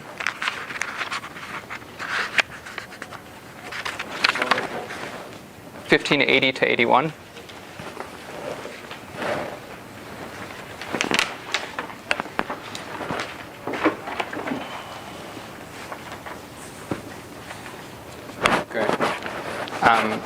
And it says, while in CIA custody, Abdul Karim underwent the following EITs: nudity, sleep deprivation, insult slap, abdominal slap, attention grasp, cramped confinement, water dowsing, walling, and stress positions. I see that, yeah. Would the CIA have a reason to lie about using techniques on a detainee that it didn't actually use EITs on? Object. Go ahead. They would have no reason to lie about that. In your experience, did the CIA keep records about which EITs were used on detainees in the EIT program? That's my understanding, yes. And in your understanding, those records were accurate? I can't guarantee that every one of them are accurate, but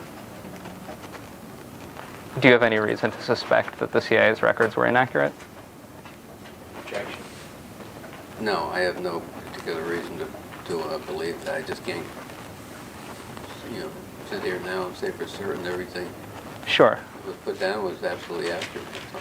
And your understanding is that if the CIA used EITs on a detainee who was not authorized for the use of those EITs, that would generate an investigation?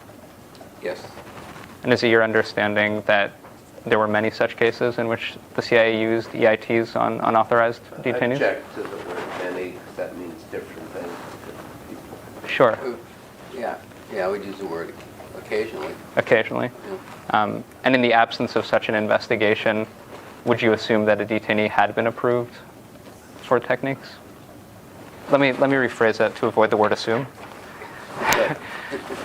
You read I've my learned, mind. yeah. With the lack of I've learned from you. Thank you. Anytime. Appreciate it.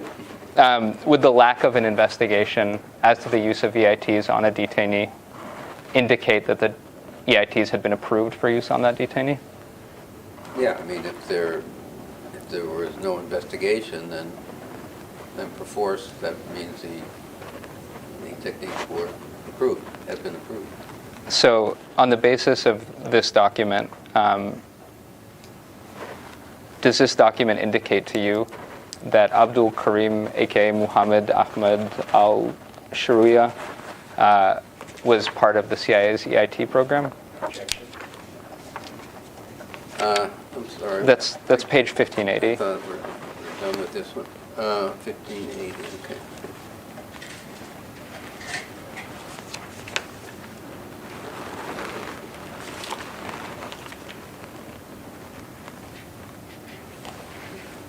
Yeah, I don't know what this document is, honestly. It's so redacted. I can't tell what it is. I can't tell if this is an investigation or just This a is statement in a memo or what. so. This document was provided in response to a discovery request asking about which EITs were used on particular individuals, and it's a document that you're absolutely right is very redacted. It begins with bios, and it appears to list the biographies of different detainees. Right? Yeah. Characterization of the document. And what's the question? The question is, on the basis of this document that was provided by the CIA, does it indicate to you that this individual was part of the EIT program? Objection. Well, it indicates he underwent the following EITs. That's what it says. And does that indicate to you that this individual was part of the EIT program? Objection. Not necessarily. It doesn't say he underwood the following approved EIT. Well, if we can go back to the document you were just looking at, which was the CIA's response.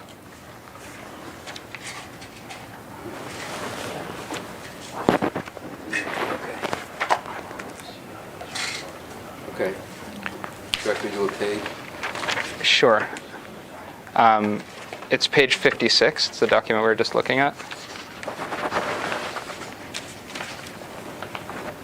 Right. And it says, in the cases involving those detainees, Abu Hazim and Abdel Karim, headquarters ultimately approved the techniques. That's correct, right. Does that indicate to you that those two detainees were part of the CIA's EIT program? Objection. Well, if headquarters ultimately approved the techniques, then I would say they were part of the EIT program. So specifically, you would say, on the basis of the CIA's documents that you've been provided, Abdel Karim was part of the CIA's EIT program? Objection. That's what it seems to indicate. Do you have any reason to doubt that he was part of the CIA's EIT program? Objection. I have no reason either way. I honestly don't remember this case.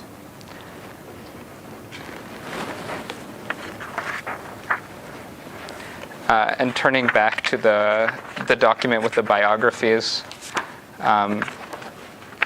which is exhibit number 44, if you could just turn to page 1567.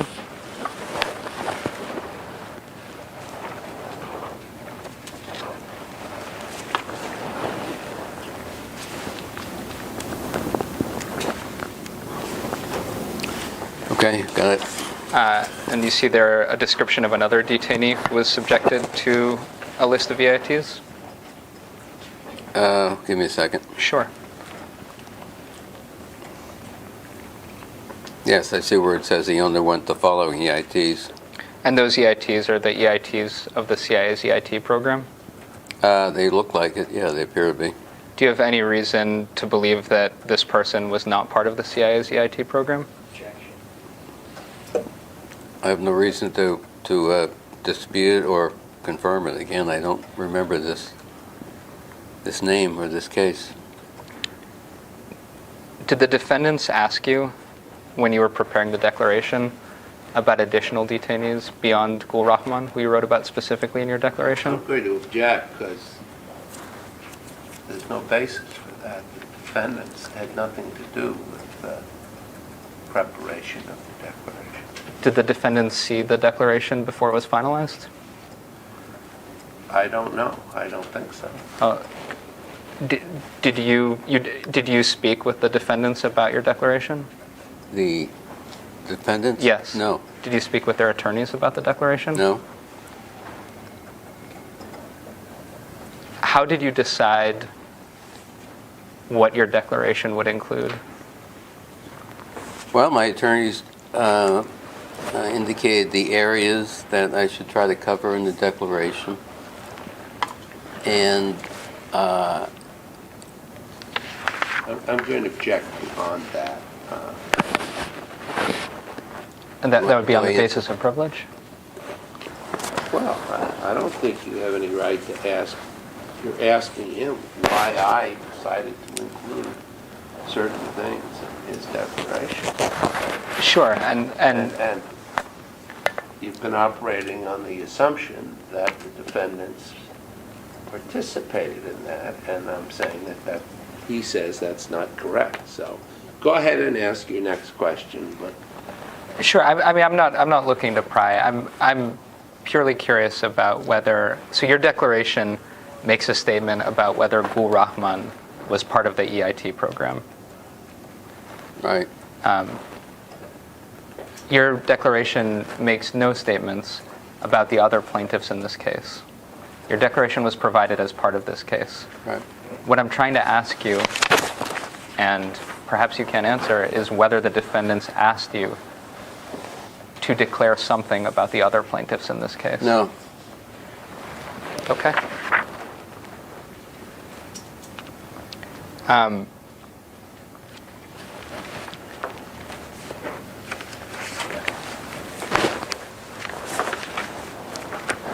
Did you ever seek OLC guidance for a separate EIT program that was distinct from the EIT program we've been discussing? No. I mean, we discussed earlier the fact that the EIT program, as the years went on, was changed, refined. And I sought guidance on, well, I sought guidance throughout the course of the program from OLC. But you're asking about a separate, another EIT program separate and apart from Yeah. that? No, I never did that. And did you ever promulgate any guidance within the CIA about the use of a separate EIT program than the ones that Mitchell and Jessen had recommended for Abu Zubaydah and were later standardized? No recollection of doing any such thing. Did you ever hear about investigations of EIT use on either Suleiman Abdallah or Mohammed Al-Karim? You know, sitting here today, I don't remember that. But Okay. I'm not saying it, I was not told about these things at the time. Okay. I'm told that the staff has got luncheon outside the Sure. This is inappropriate. Yeah, let's break right here. How much time? I'd like to finish. by 12, off the record. Well,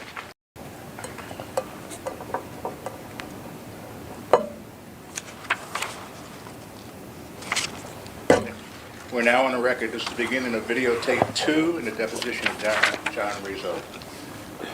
Time now is 12:57 p.m.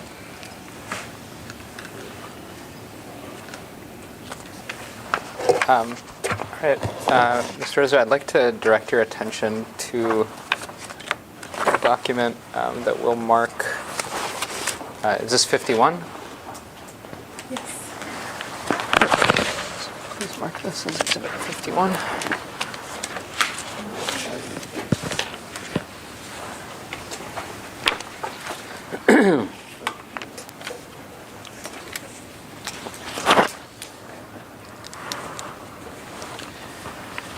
And this is an Inspector General report from the CIA about the death of Gul Rahman. And I'm going to ask you about page 1287.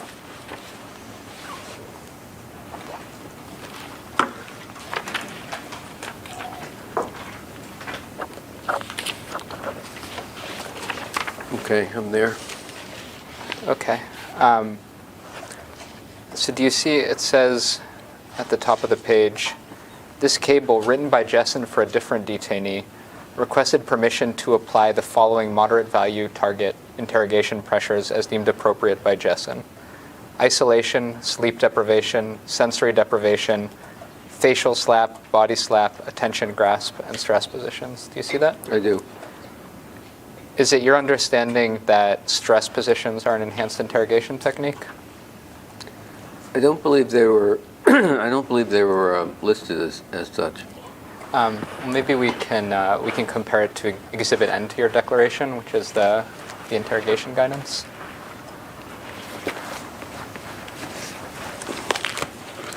Okay. Do you see where it lists the enhanced techniques? Let's see. Is that paragraph 2? I know I looked at them before. I just can't remember whether. Sure. Try not to mumble. Your thought process is, she's got it, doesn't know what to take down or what not. I see. Okay. You see what I mean? Yeah, I understand. Okay. Yes, I see in the on page 1172, in the first full paragraph, a reference to stress positions as part of the enhanced interrogation technique. And do you see sleep deprivation listed there? I do. What about facial slap? Yes. So does this, turning back to the cable that's described on page 17, of the Gul Rahman IG report, would that appear to be proposing the use of enhanced interrogation techniques on a medium value detainee? Objection. Yeah, I mean, it would, that's what it says. Okay. And it's saying additional interrogation methods for cobalt detainees. Do you see that at the top? Yes. Okay. Do you have any reason to doubt that the CIA IG report is accurate? Objection. Honestly, it's been a long time since I looked at this. In my experience, IG reports, sometimes they're totally accurate. Other times, there are things in it that are not accurate. So I just can't judge at this point. Have you ever encountered an IG report that made up, say, a cable from whole cloth? No. As part of your job, would you review the IG reports that were created as part of the interrogation program? Well, I'm sure, yeah, I'm sure I read this one when it was completed, yeah. And if you thought at the time that it had misstatements in it, would it have been part of your job to bring that to the attention of the IG? Sure. Do you have any recollection of identifying misstatements in this report? I don't. Okay. I'd like to turn your attention to what's been previously marked as exhibit number 34. You'll see the stack. We have another one. Sorry about that. And I'm going to ask you about the second page of this cable.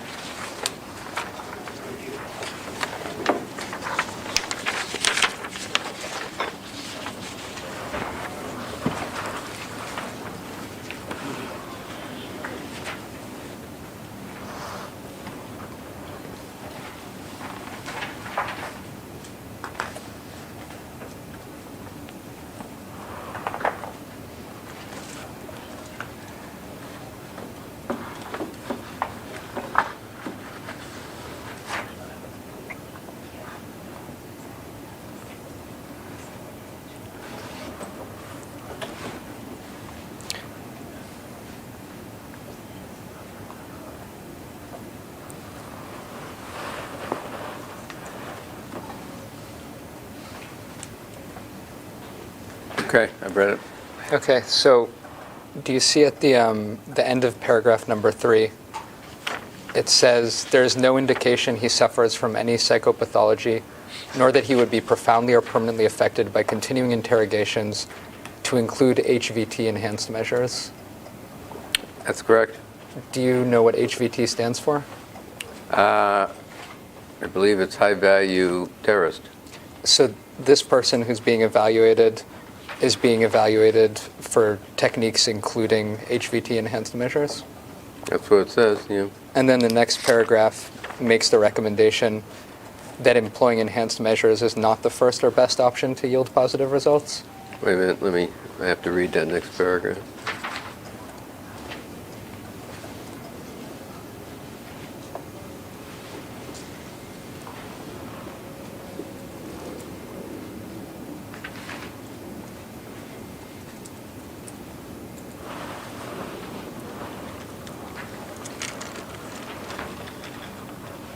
Okay. Yep.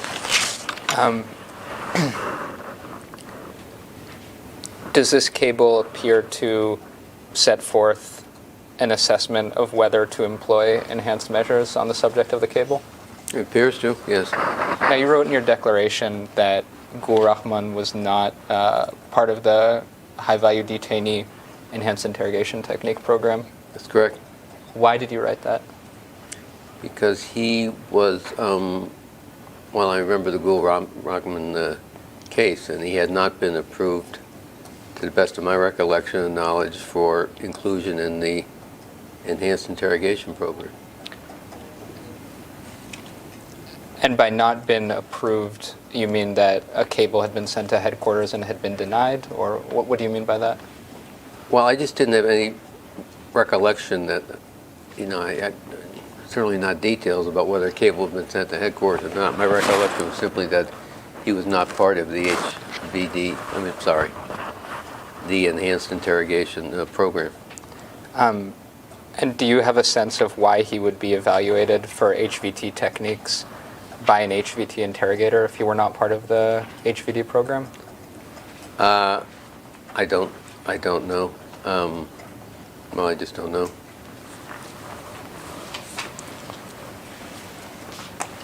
And beyond your recollection that no enhanced interrogation techniques were approved for his use, do you have any other knowledge on which you based your statement that he was not part of the EIT program? Well, as I said earlier, my recollection was that detainees at Cobalt were not part of the enhanced interrogation program.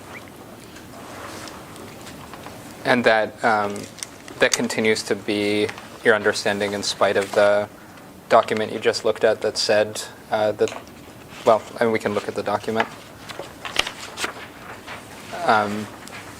If you turn back. I'm sorry, what document? Sure. This was the document we just marked as, I believe, Exhibit 51. Is that right? I do this book. Okay. Refer me to the paragraph you want me to look at again? Sure. So it's Bates 1287.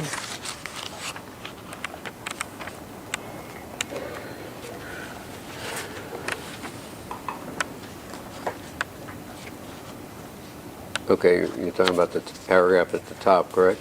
Yeah, which says, which talks about additional interrogation methods for Cobalt detainees. Yeah. And it suggests using interrogation pressures that you've identified as enhanced interrogation techniques. Well, it says it requested permission to apply these certain EITs, yes. Yeah. Does that change at all your recollection of whether enhanced interrogation techniques were used at Cobalt? Not really. All it says is that Dr. Jessen, well, I can't tell from this paragraph. This is confusing to me. This cable written by Jessen for a different detainee. So I can't, honestly, just looking at it in isolation, I can't tell what this cable is talking about, but it's requesting permission, whoever it is, to do it. And earlier you identified the guidance as the enhanced interrogation techniques as being sent to Cobalt. Did you have an understanding of why that guidance was sent if enhanced interrogation techniques were not authorized for use at Cobalt? No, I mean, as I said earlier, there's a section in there in that guidance about standard interrogation techniques. Perhaps that was why it was sent. All right, let's return to the larger IG report, which do you remember what exhibit that is? Yeah, I previously marked as Exhibit 10.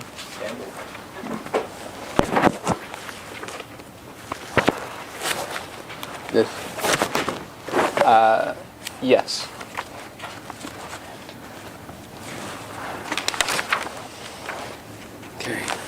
Okay.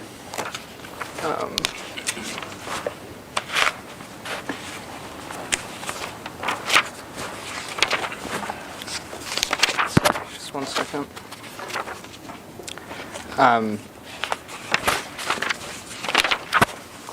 So if you go to page, bless you, if you go to page either D63 or US Bates 1392.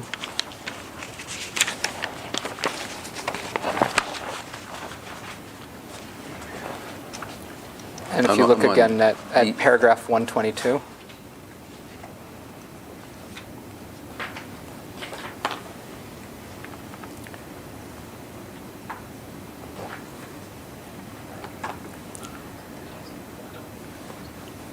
All right, I see it. This seems to describe a change in the use of EITs at Cobalt after the promulgation of the guidance. Is that accurate? It appears to be what it says. And it says that there are procedures for using EITs, and that written interrogation plans are prepared and sent to headquarters for each detainee. That's what it says. Do you have a reason to believe that's not accurate? No?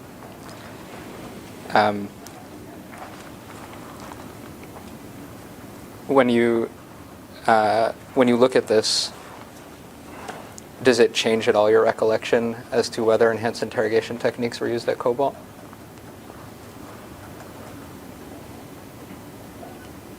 Well, no. I mean, my recollection remains the same. I mean, this speaks for itself. Okay, but you don't have a reason to believe that this is inaccurate? That this paragraph? No, I don't have any reason to believe it's inaccurate. Okay.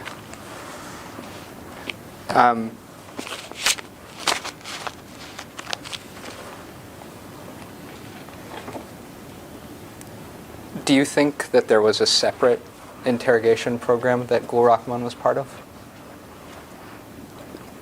Separate interrogation program. Separate from the CIA's?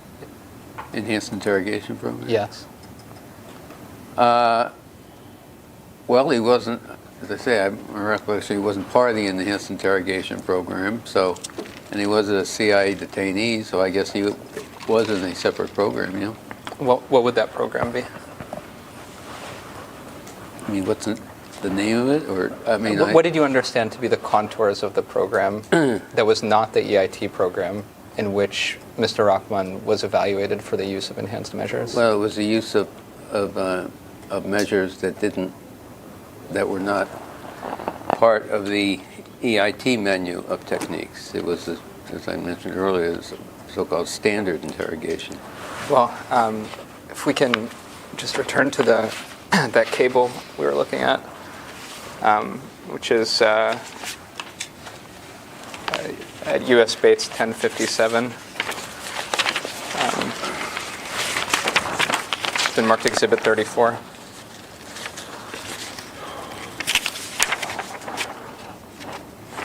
Okay, I've got it. If you look at the end of paragraph 3, when it says HVT enhanced measures, is your understanding that those are enhanced interrogation techniques? It says enhanced measures. Do you have an understanding of what that term means? Actually, I don't. As I say, I refer to it. I've always referred to the Keep your voice up. I've always referred to the program as an enhanced interrogation program. Okay. Do you, sitting here today, do you have any understanding of HVT enhanced measures as including something different than the enhanced interrogation techniques? Something different than the enhanced interrogation? No, I don't. Honestly, that phrase is puzzling to me. I don't know what it entails. Okay. All right. Well, let's go back to the CIA's response to the Senate report, which, what is that marked as? 21. Marked as 21.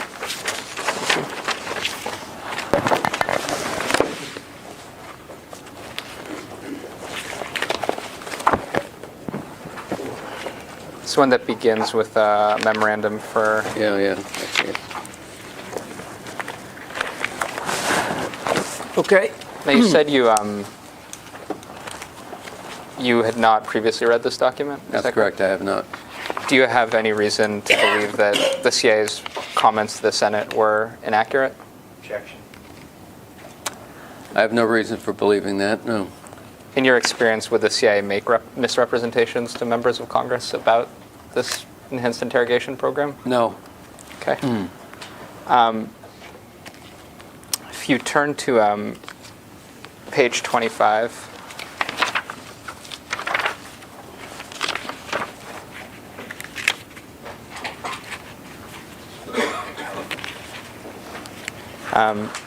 do you see there the... Hold it. Give us a Hold it. second, please. Sure. This is the page 25 that begins CIA remains grateful. Right, I have it.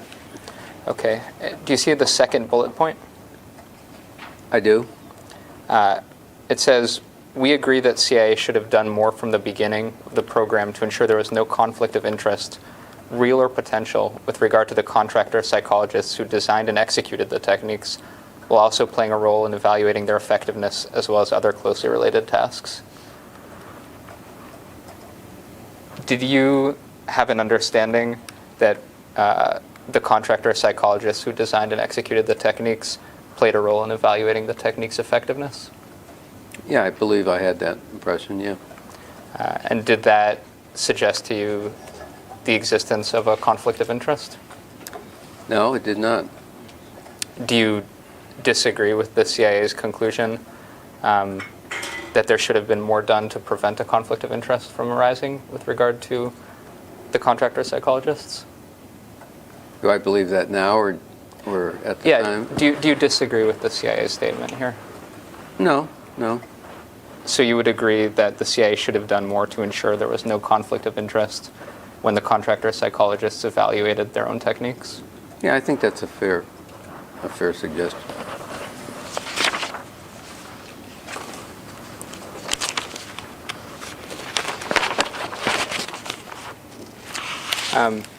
If you look back at the IG report, This is a big one? actually, sorry, never mind. We don't really need to do that.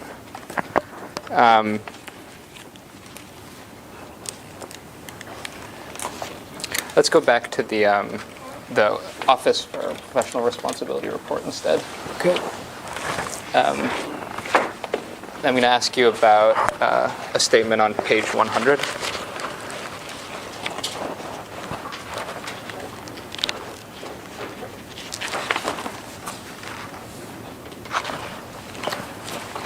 Okay.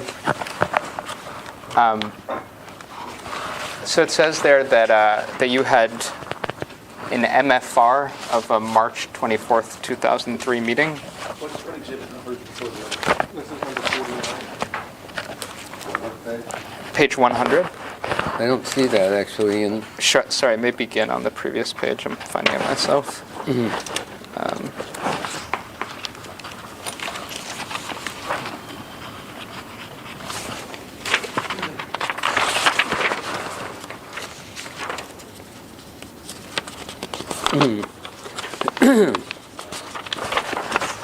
That one here. I got all the others. You almost knocked it over, that's why. Oh, this is the right page.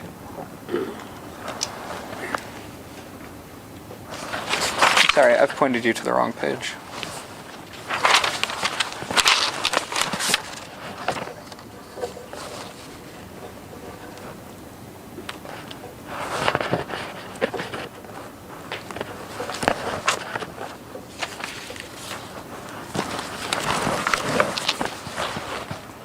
Did you ever voice any concerns about representations that the United States government had made that all detainees held by the United States were to be treated humanely? I'm sorry, could you rephrase? Am I supposed to be looking at a document here? Or? Well, first, just as to your own recollection, do you ever recall there being a concern about a statement made by the United States? And I see what the issue is here. The issue is that this is not the most recent version of the OPR, so this still contains classification markings. So it's not going to be in this OPR. But to turn to the question, was there ever a time when the administration made a public statement that all detainees held by the U.S. government were being treated humanely, and a meeting was held to discuss whether that representation was accurate as to detainees being held by the CIA? I generally remember that episode, yes. Do you remember what happened? Objection. I remember there was the issue was, I believe, a statement the White House was putting out as part of National Day of, I don't know, it was some ceremonial announcement. and it contained a statement that the United States treated detainees humanely, or should treat, believed in humane treatment of detainees, something like that. And there was an issue. My memory is correct. Scott Mueller was the general counsel at that time. And he and the general counsel of the Department of Defense and the White House counsel engaged in a discussion about whether that statement was accurate. And do you remember what the conclusion was? I believe the statement was allowed to stand, although honestly, I wasn't, as I say, it was more the general counsel than I who was involved in that episode, so I'm just giving you the extent of my recollection of it. Do you remember the statement having to be clarified so that it referred only to Department of Defense detainees? I don't remember that. Okay. I don't remember that. Well, let's look at a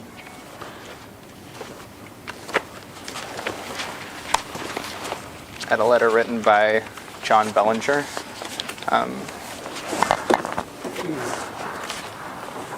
I think this is 20. So this would be exhibit 52. Is that, have I lost count? Can we mark this one? Yeah, thank you. The one that he has. Yes. This is- Thank you. And the question I'm going to ask you about is on page 3.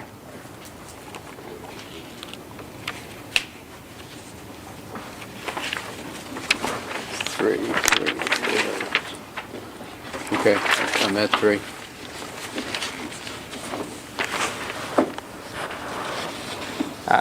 And so here, John Bellinger writes that nudity combined with shackling a person in order to prevent sleep would be viewed as inconsistent with paragraph 1C of Common Article 3, and specifically that his understanding is that a reasonable person, as well as world opinion, would consider such acts to constitute humiliation and degradation of a level to be considered an outrage upon personal dignity. Yes, I see that. Sitting here today, do you think a reasonable person would agree that shackling a prisoner to the ceiling while they're naked or in a diaper is humiliating? I object to that. Do I answer or not? Yep. Yeah, I think it could be considered humiliating. Do you think it could be considered degrading? Objection. No, I think humiliating is, again, with definitional terms. I don't know about degrading.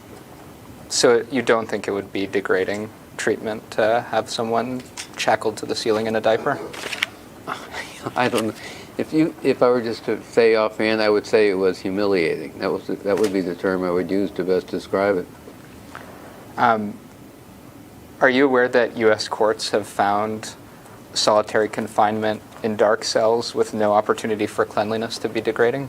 Objection. Go ahead, if you know. I don't know. I don't know that.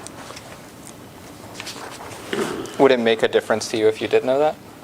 Objection, don't answer that. No? Okay. How can you answer that? Well, I don't know. I'd like to... Repeat the question. Would it make a difference to you if you knew... And perhaps let me phrase it better. Would it make a difference to you in your assessment of whether this was degrading, whether U.S. courts had found the keeping of prisoners in dark cells in solitary with no opportunity to clean themselves to be degrading? Objection. Objection. Go ahead if you can. Yeah, that would have an impact if the courts had held that, sure. Okay. Now, the way the program was presented to you, EITs would only be used so long as the detainee was using resistance techniques. Is that correct? That's correct. And that's the information that you relayed to OLC? I believe it was, yes. And the premise was that the EITs would stop once the detainee became compliant? Correct. And so the detainee could make the EITs stop at any time by complying? Correct. Okay. Turning back to the CIA Inspector General report, I'm going to ask you about... Wait a minute, okay, this is the big one, the special review? That's correct. And that's Exhibit 10. All right. And I'm going to ask you about Bates 1422, which is paragraph 206. I'm sorry, can you give me the D number? It's easy for me to find that. Sure. But that might take me just a moment. 97. Let's see. 26? 1422. Oh, I see the... So that's, yeah, paragraph D93. Thank you. Okay, I have D93. Okay. So paragraph 206, do you see it says, when a detainee did not respond to a question posed to him, the assumption at headquarters was that the detainee was holding back and knew more. Consequently, headquarters recommended resumption of EITs. I see that, yeah. Had you ever heard of that concern? I may have. I don't have any present recollection of hearing it. Okay. Let's take Abu Zubaydah's interrogation as an example. Avi, could you get Bates 21? I mean, sorry, tab 21, which is Bates 2340. Still in the IG report? No, sorry, I'm about to hand you a document. So let's please mark this one.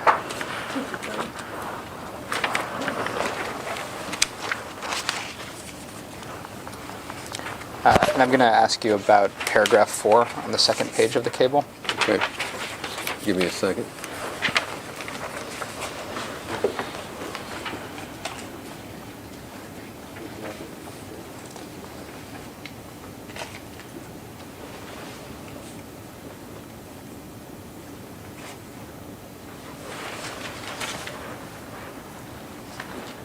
Yeah, I see it.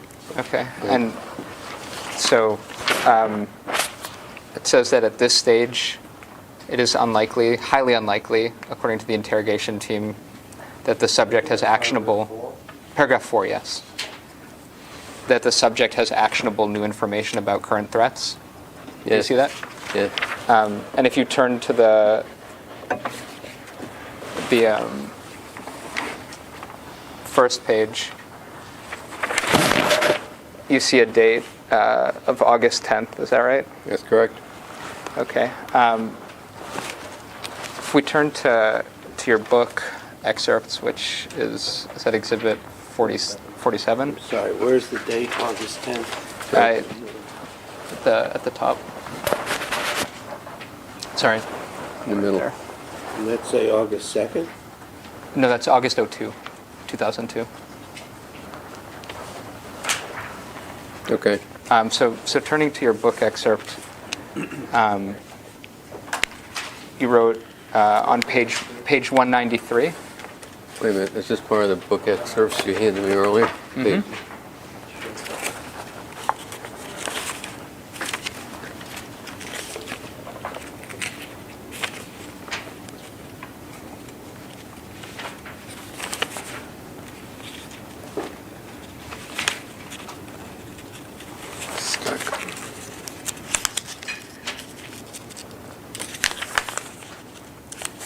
Take a piece apart. Oh, wait, am I? I think one of your attorneys actually has the book itself. Oh, if yeah. that's I easier. can't get used. I'm sorry. I can't get used to the double size. Okay. Go ahead. So you wrote that just days after the EITs began, they ended. They ended as soon as Zubaydah's resistance ended. He had reached the stage of what our outside consultants called learned helplessness. Do you see that? On 192. Let's see. I think it's 193, actually. 193. Let's get there.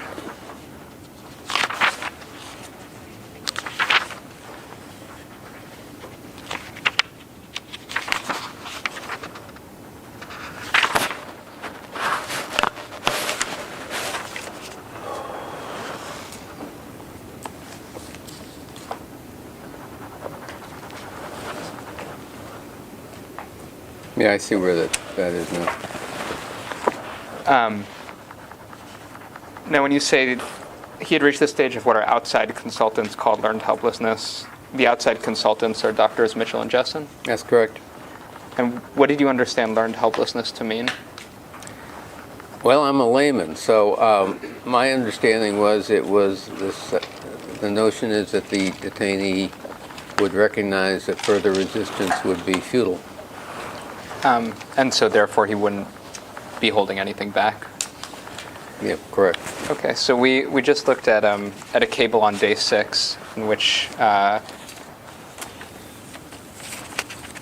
the team had assessed that Abu Zubaydah was not holding back actionable new information about current threats to the United States. That's at paragraph 4. Right. But it says that the team plans to maintain the current level of pressures to develop and refine this preliminary assessment. Do you see that? I see that, yes. Well, I'd like you to look at another document. Mm-hmm.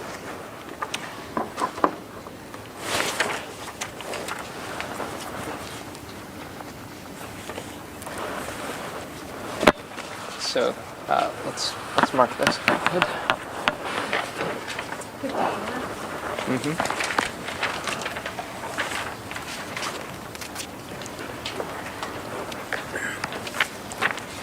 If you turn to the second page.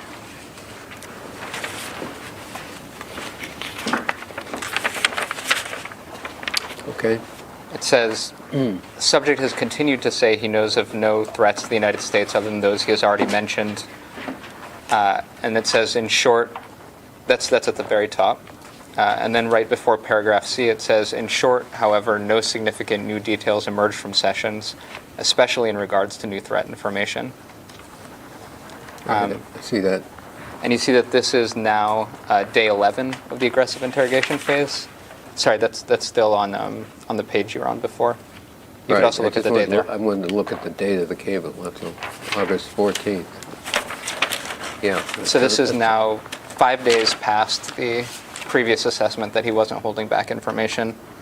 It says he seemed to display, if you look at paragraph 3 above the redaction, it says he seemed to display a desperate resignation at his inability to convince the interrogators that he was not holding back information. Do you see that? Mm-hmm. And then do you see the bottom? It says, when the interrogators told him that his protests of ignorance regarding additional information about threats against the U.S. would not stop them from using the waterboard, subject's eyes teared, his breathing increased, and he appeared desperate. Yes, I see that. Okay. Were you made aware during the process of Abu Zubaydah's interrogation that several days after he had been assessed as compliant, he was still being subjected to enhanced interrogation techniques? I don't remember being told that, no. Okay. Let's look at another cable. So let's mark this as Exhibit 55.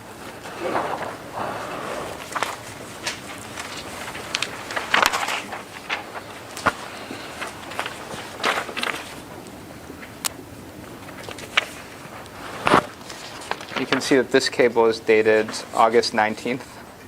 Right. Which is day 16 of the aggressive interrogation phase. Now 10 days past the that first cable you looked at in which he was assessed to be compliant. If you look at the comment, it says, subject stated he had no new or additional information to provide, at which time the interrogation team... I'm sorry. Sorry. Just could you direct me to where you're reading from? Sure, exactly? it's the comment in the middle of the page. Subject was prepared, okay, was prepared for application of the waterboard, that one? Okay. Yep. Okay, go ahead. And it says that he had no new or additional information to provide, at which time the interrogation team brought in the waterboard. It said he was repeatedly pressed and instructed that revealing the requested information would stop the procedure. Do you see that? Yes. He again stated he had no information in addition to that which he had already been provided, and he alternatively begged and cried that the procedure be stopped. Then it says he was strapped onto the board and once again given the opportunity to be responsive, after which he was waterboarded until he spasmed. Then it says that the interrogation team grilled the subject on the issue of operations and identities. I'm sorry, I can't keep up with you. Sure. It's the same paragraph? Same paragraph. Okay. says that he continued to cry and claim ignorance of any additional information. And that this continued until he was distressed to the level that he was unable to effectively communicate. Right, I see that.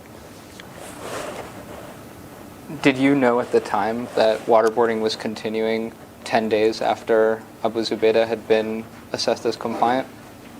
I don't recall being aware of how many specific days he had been waterboarded. My recollection was what I described in the book.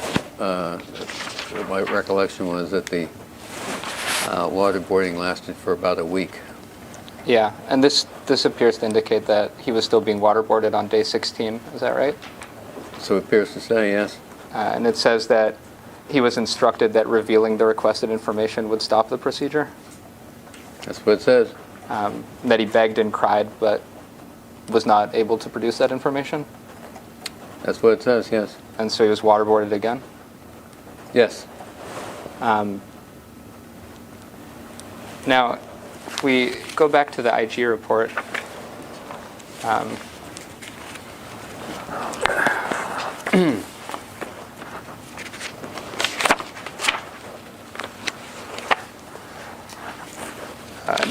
back to that page, which is Bates 1423.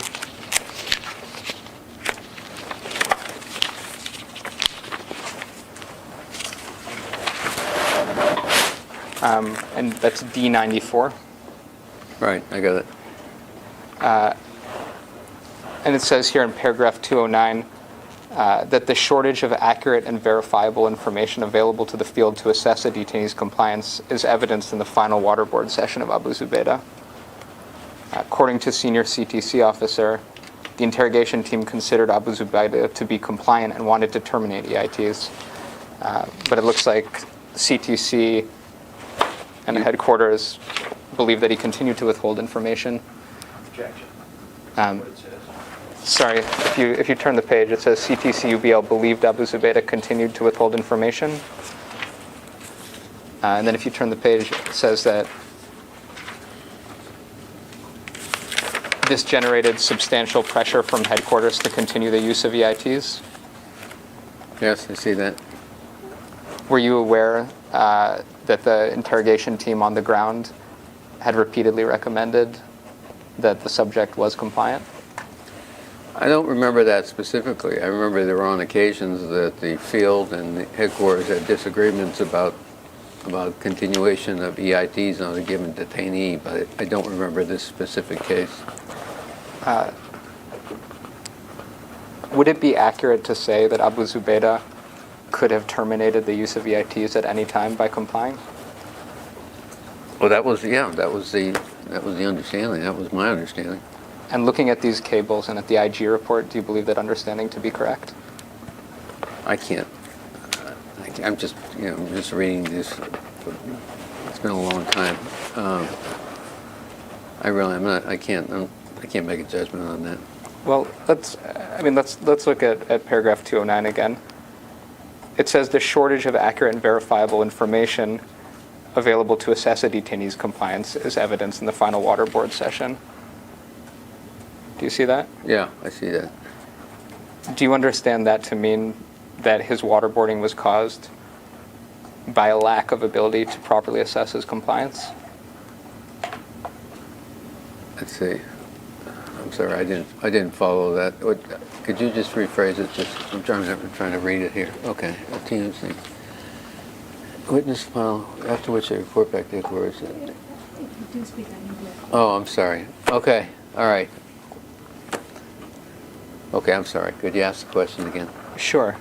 Is it your understanding, reading this, that Abu Zubaydah was capable of terminating the employance of EITs on him by complying?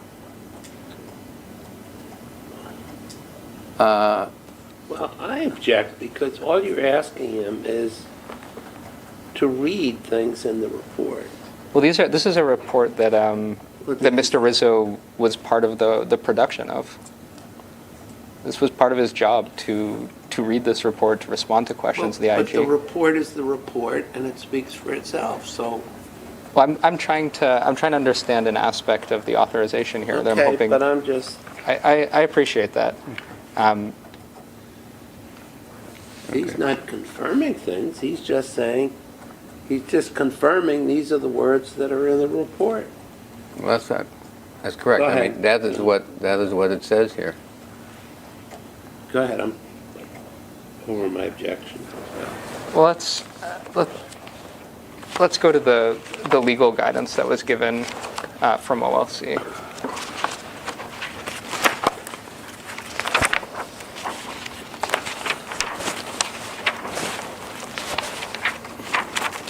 So this is tab 11.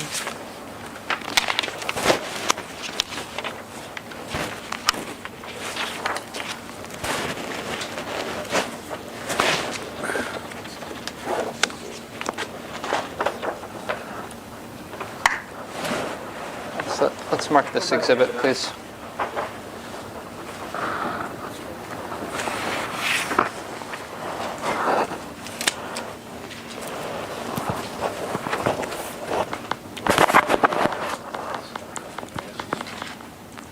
Okay, Have you seen this document before? I have. Okay. I'm going to ask you about a paragraph on Bates 319.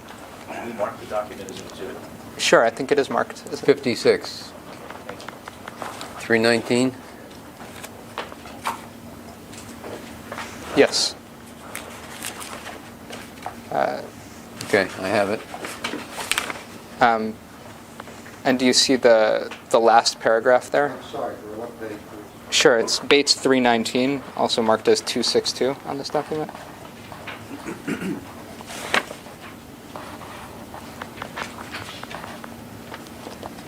Is it US 319? Yes.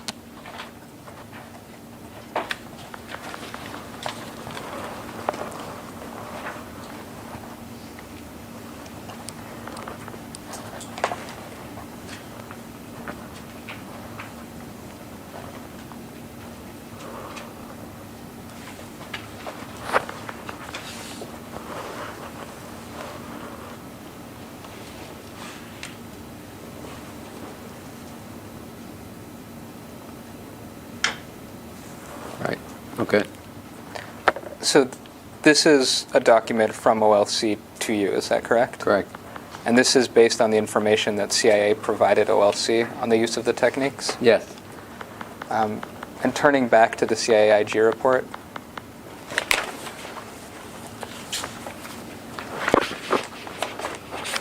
Okay. Page. it's Bates 1443 to 1444, paragraph 264 1443. to 1444.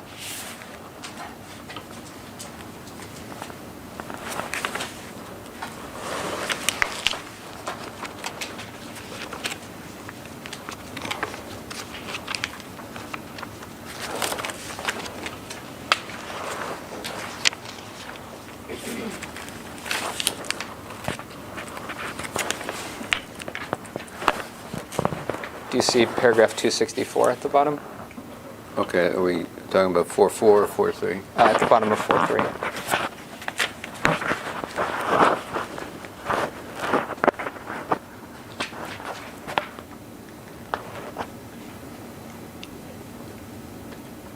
The paragraph that begins agency officers report? Yep. Okay. Right, I see that. Do you see that it says that some participants judged that CTC assessments to the effect that detainees are withholding information are not always supported by an objective evaluation of available information, Yes. but are too heavily based on presumptions of what the individual might or should know? Yes, I see that. Does that seem to you consistent with the OLC guidance we were just looking at, which says that CIA asks for already known information to gauge whether the detainee has reached the point at which he believes he is no longer required to resist? Objection. Well, the paragraph of the OC letter memo you referred to is the policy as I recollect it. The statement in the IG report from 3 years earlier predated the OLC memo. So, I mean, actually, I can't judge the relevance of the two. Sure, I'm not asking you to judge the Right. relevance. I'm just saying as a factual matter, leaving aside the difference in the timeline, Yeah, yeah. the 2003 report is different than how the process is described in this 2007 OLC guidance, isn't it? Well, according to some agency officers reported that, yes. So these agency officers would be the people on the ground using the techniques? I have no idea who they are. They didn't. Well, it says, doesn't it? It says that No. some participants in the program, particularly field interrogators would be the people using the techniques, wouldn't they? Yes. That's in... That's correct. And so is what those field operators report inconsistent with the information that OLC was describing here in the 2007 document? Appears to be inconsistent, yes, if you know, their assertions. So at least as far as those field interrogators were concerned, in that earlier 2003 time period, detainees couldn't always avoid the use of EITs by complying, could they? Objection. Well, that's what some participants in the program, particularly field interrogators, apparently believed. And do you know if the program changed as a result of the concerns that were written down in the IG report? Well, I do recall the IG report. There were a number of recommendations that were acted upon. This was the first significant review of the interrogation program. So, as a result of this report, there were changes made. I can't sit here today and tell you specifically whether this was one of them, but there were changes made. This report was taken very seriously by the agency.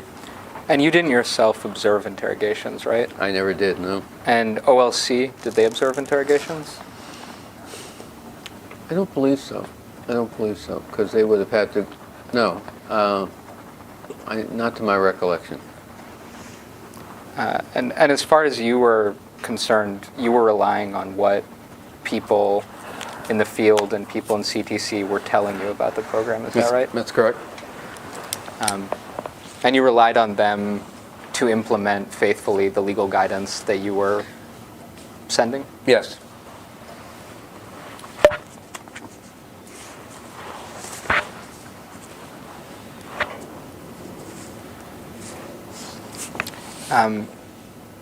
Let's see if this is in the version of the OPR report we have. Excuse me.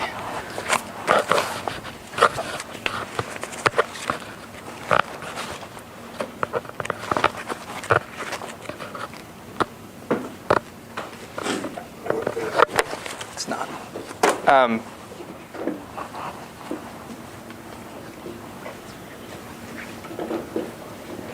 Yeah, it's been disclosed in this case. We just don't have it here. I have no idea what it is. Did you ever hear a concern that the water board was overused on some detainees?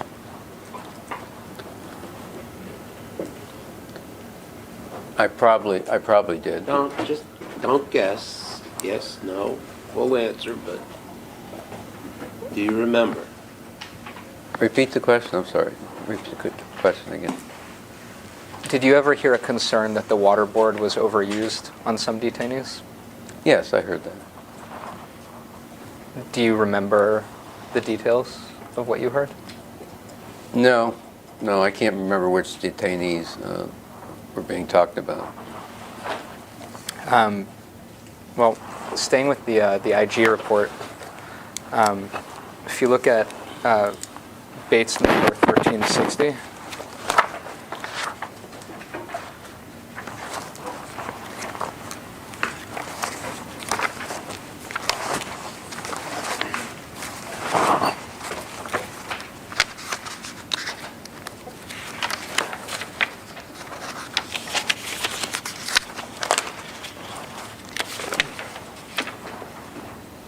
Okay, I'm on 1360.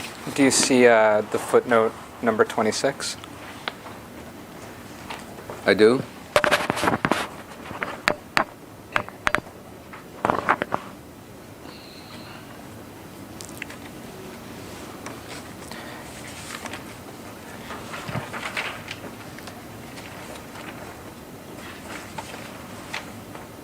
No, it says, consequently, according to OMS, there was no a priori reason to believe that applying the waterboard with the frequency and intensity with which it was used by the psychologist interrogators was either efficacious or medically safe. Do you see that? I do. Do you remember that concern being communicated to you? Well, I remember reading about it in the IG report.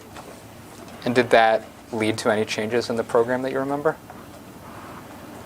I believe so. Again, this report led to a number of changes. I can't remember specifically whether this particular concern was subsequently addressed or not. I just remember that OMS took this position. It also says that that they were not consulted in the initial analysis of the risks and benefits of EITs, and that they believe that the reported sophistication of the preliminary EIT review was exaggerated to OLC. Do you see that? Yeah. Do you agree with that criticism? I have no way of knowing. I didn't myself communicate with OMS at the beginning of the program. As I told you, my discussions were with CTC. Did you ever communicate with OMS about the program? I'm sure I must have, yeah.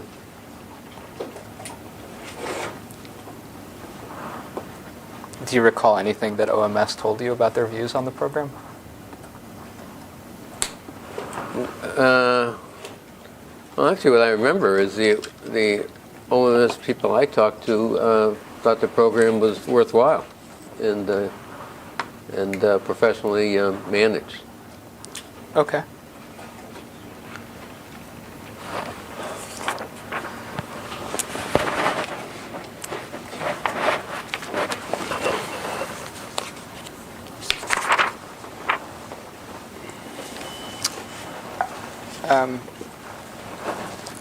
Let's look at the OPR report. Okay. On page 140.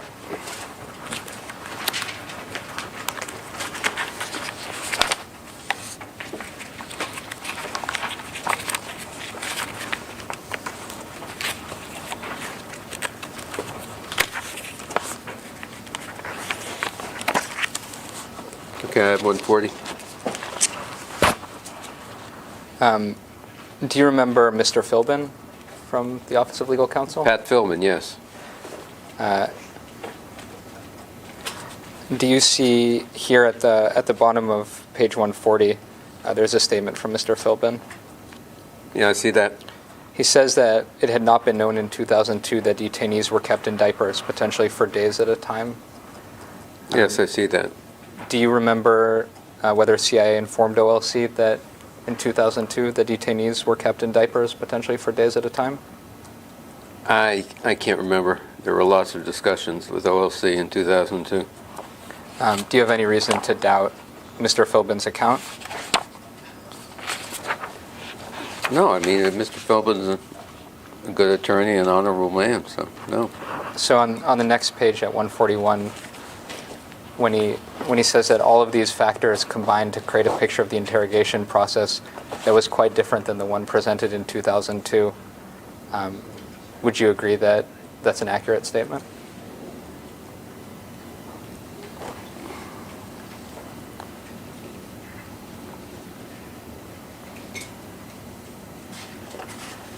No, I would not agree with that statement.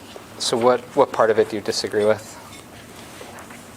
Well, the reference to the fact that Mr. Philbin says that all of these factors combined to create a picture that was the interrogation process that was quite different from the one presented in 2002.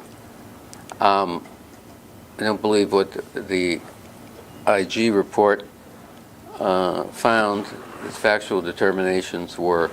I don't agree that they were, quote, quite different from the one CI presented to OLC in 2002. Well, it seems that he says specifically it had not been known that detainees were kept in diapers potentially for days at a time. Do you contend that it was known by OLC? I told you, I don't know. I don't know what was told. I can't remember everything that was told to Right. OLC during 2002. And then he says that they also didn't know that the sleep deprivation technique involved keeping detainees awake by shackling their hands to the ceiling. Yeah, on that one, my recollection is that we did tell OLC about the shackling. Okay. But Do you have a specific recollection of that? no. Okay. No. And then dietary manipulation and water dowsing, he says, had not been described to OLC and were not considered in the classified by B memo. Is that accurate? No, I would disagree with that. Again, it's hard to locate the total accuracy when we told something to justice in a period 15 years ago. I have a firm recollection we told OLC at some point, I can't tell you when exactly, that ensure, that liquid was being provided to the detainees.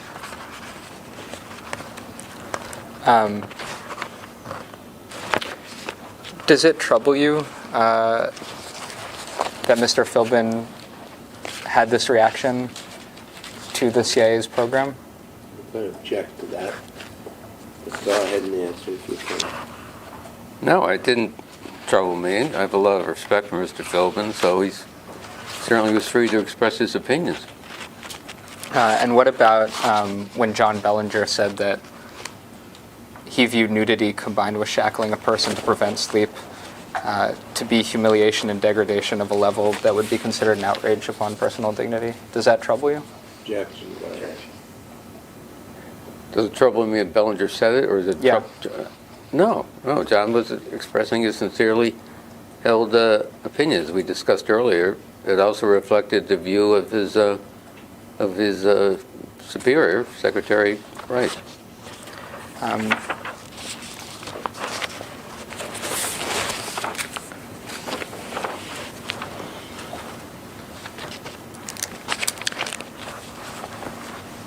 The data that you at CIA received about the safety of the SEER techniques was entirely about the use of SEER techniques on volunteers. Is that correct? Okay, so we're going back now to the beginning of the program when it was first presented to At any point. Well, what I remember about the reference to the SEER program is mostly at the beginning, as we discussed earlier. So I'm sorry, just repeat the question Sure. again. You were presented with a list of techniques. Right. You were told they were based to some degree on SEER training. Right. You were presented, and you presented OLC with data as to the safety of those techniques in terms of SEER. All of that safety data, that was based on SEER training of volunteers, is that correct? That was my understanding, yeah.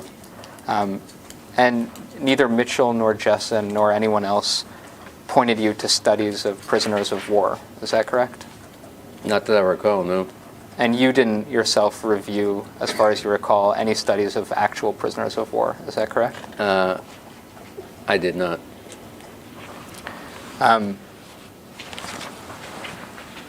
In fact, I believe, let's mark this as, is this 52? 57. Oh, 57, wow.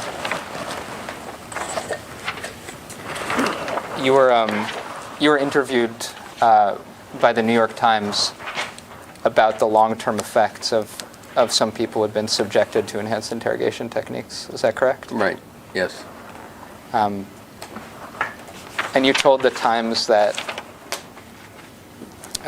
in hindsight, Where are you in the article? sure, you can review it. I'll find out where I am in the article and then I'll tell you.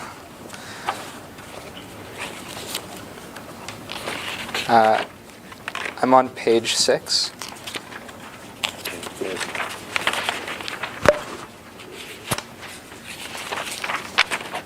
But you should probably begin on page 5.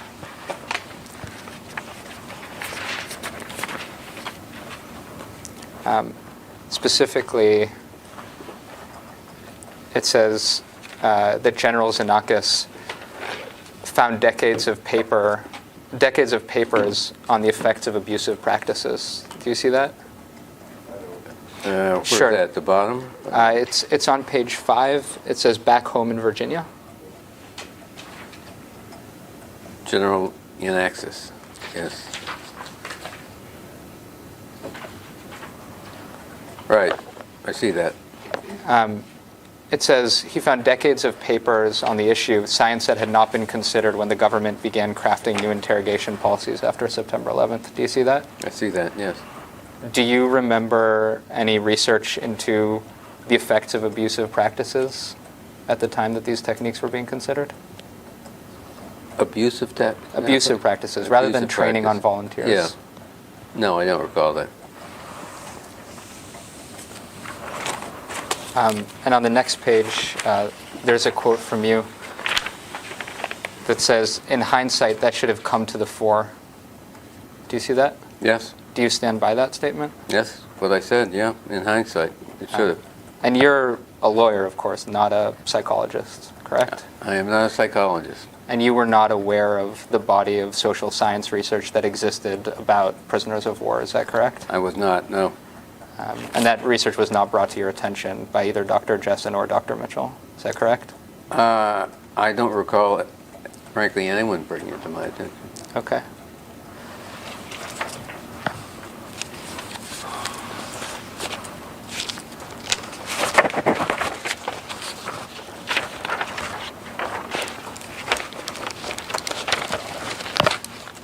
Later on page 6, it says that there was little incentive or time to find contrary evidence. With fear of another terror. Okay, Sorry. sorry. I thought we'd left that, sorry. Sorry, it's the second to last paragraph on that page. Let's see. There, yeah, I see it. Right. And it says there was little incentive or time.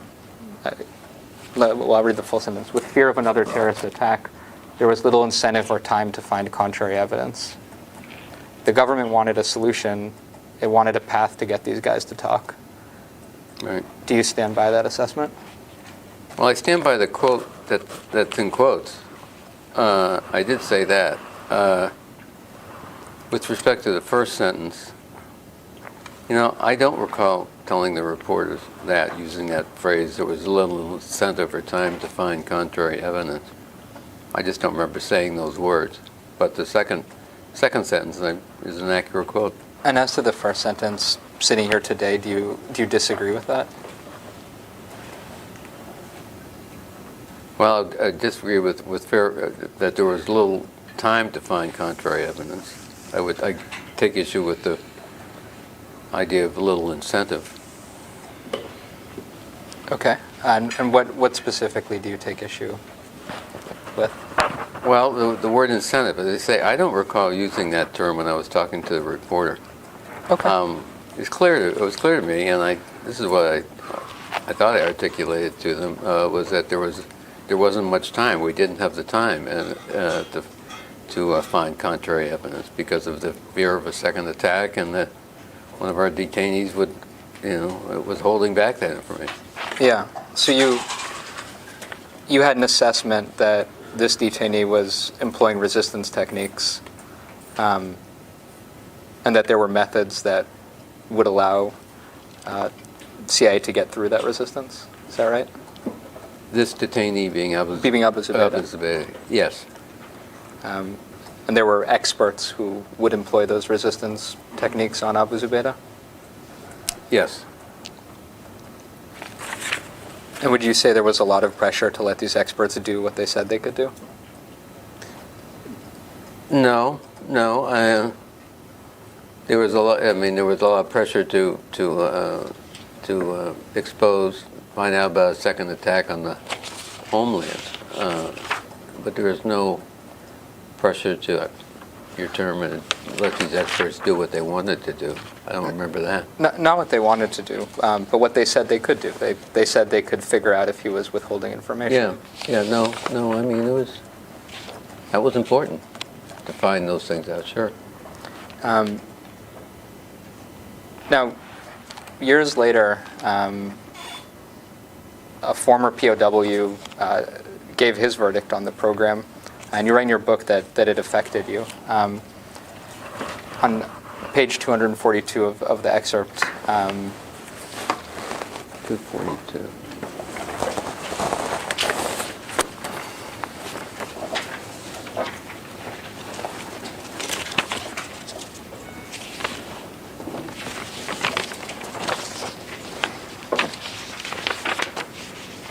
Oh, you're talking about Senator McCain. Yeah, well, you say you couldn't get his terse verdict to Porter. It's all torture out Yeah. of your head. Yeah. that's Why? true. Why was that?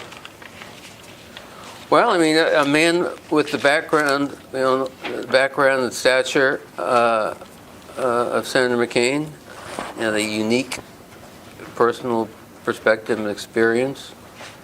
For him, a man of that stature, and also a very powerful, influential voice of the Senate, to conclude, to say that it was all torture to him, that did have an impact on him. Because I knew that would be, his view would be influential. And part of that is because he had actually been tortured, right? Correct. Did you consult anyone else who had actually been tortured when you were evaluating the techniques? What, you imply he consulted with McCain? Sorry, that's a good clarification. Yeah. Did you consult with anyone who had been tortured when you evaluated the techniques? No. This portion of the book refers to a talk the then CI Director Porter Goss had with Senator McCain. I was not present when Senator McCain made that remark I talk about in the book. Porter came back and told me that's what McCain said. And while he told you that, some version of the CIA's EIT program still existed, is that correct? Oh, yeah. And after you heard that verdict from Senator McCain, did you then inquire with anyone who had been tortured what their views on the EITs were? Objection. No. And do you know whether anyone else in CIA reached out to people who had actually endured torture to see what they thought about the EITs? Not that I'm aware, no. Okay. As the years have passed, do you think mistakes were made in approving the EITs? Well, I think mistakes are made in the program. And what are those mistakes?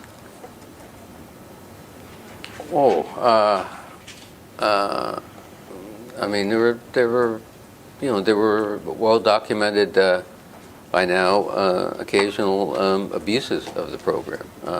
People being subjected to techniques that were not approved.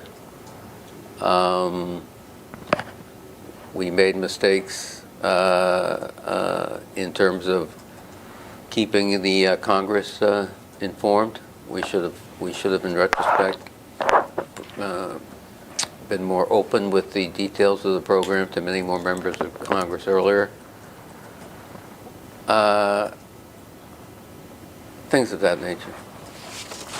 I believe when you talk about abuses, you're also referring to what happened to Mr. Rockman, is that right? Sure, yes. And you've described isolation and freezing temperature as torture?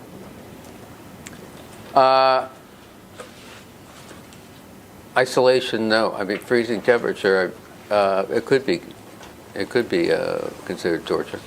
So just let's have the. So if we could mark this as exhibit number 58.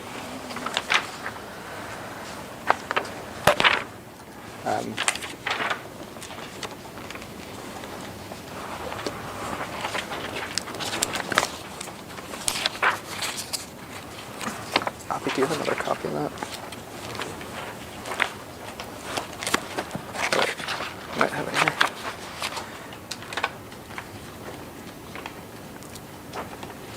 here.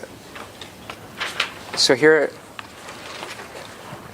it says that you identified freezing temperatures and long periods of isolation in complete darkness as torture. Is that not a statement you stand by? I'm sorry, I haven't seen this. Let me look at this. Sure. Okay, so what part of this? So just that second and third paragraph. Okay.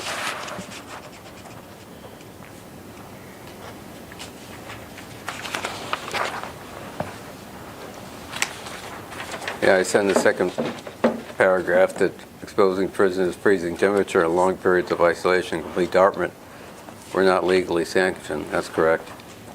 And I would characterize them as torture.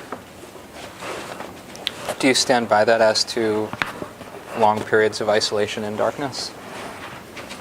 It could be considered torture. Would you consider it torture? Objection. Well, I know they were not approved interrogation techniques. Now, whether that crosses the legal line to torture, I can't say. But what would your lay assessment be? Well, the third sentence, fourth paragraph quotes me as saying, "So those were clearly abuses." It does, and then it also says, I would characterize them as torture. I just want to see whether you stand by that. Yeah, I mean, I would live with that, sure. Okay.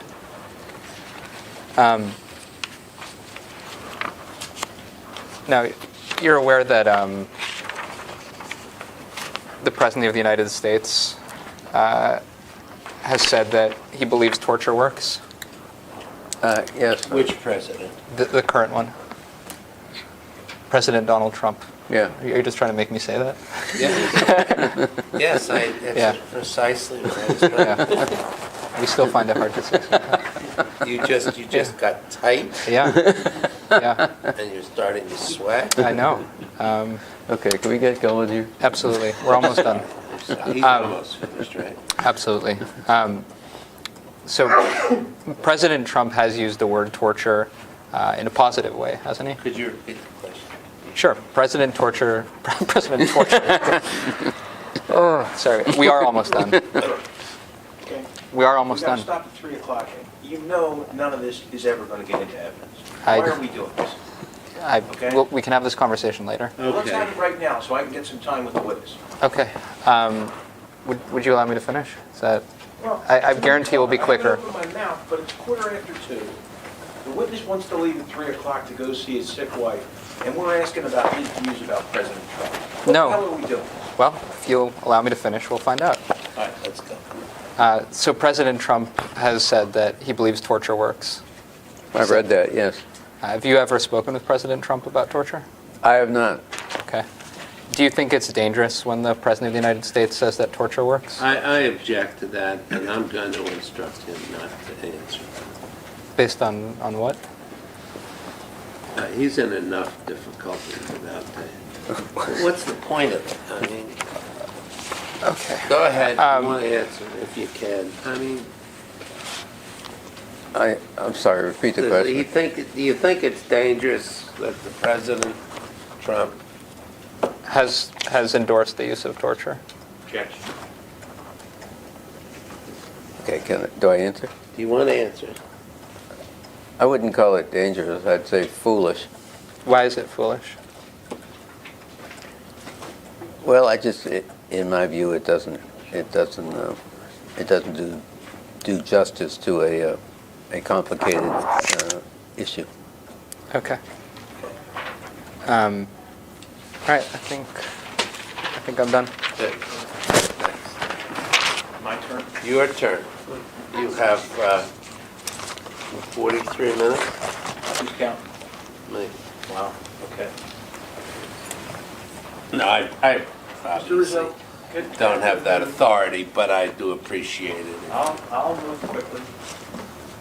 Mr. Rizzo, good afternoon. My name is still Jim Smith, and I have just some questions that I want to ask you. And the first thing I want to do is place before you what we're going to mark as Exhibit 45A.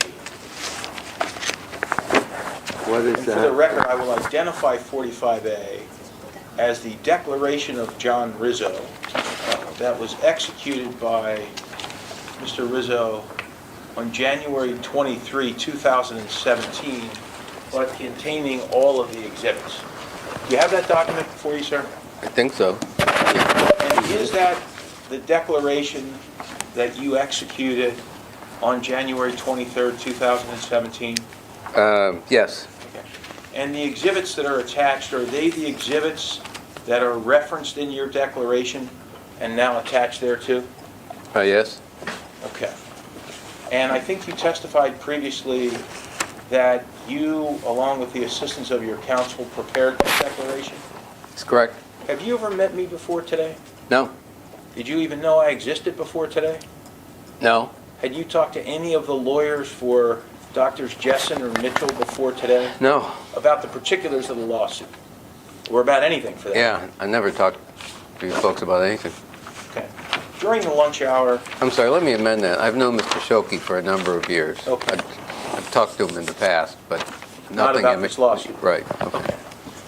during the lunch hour, we reached a stipulation, we being counsel for the plaintiffs, Mr. Lusberg, on behalf of all plaintiffs' counsels, I appreciate it, and myself, and we want to set the stipulation on the record. So here it is.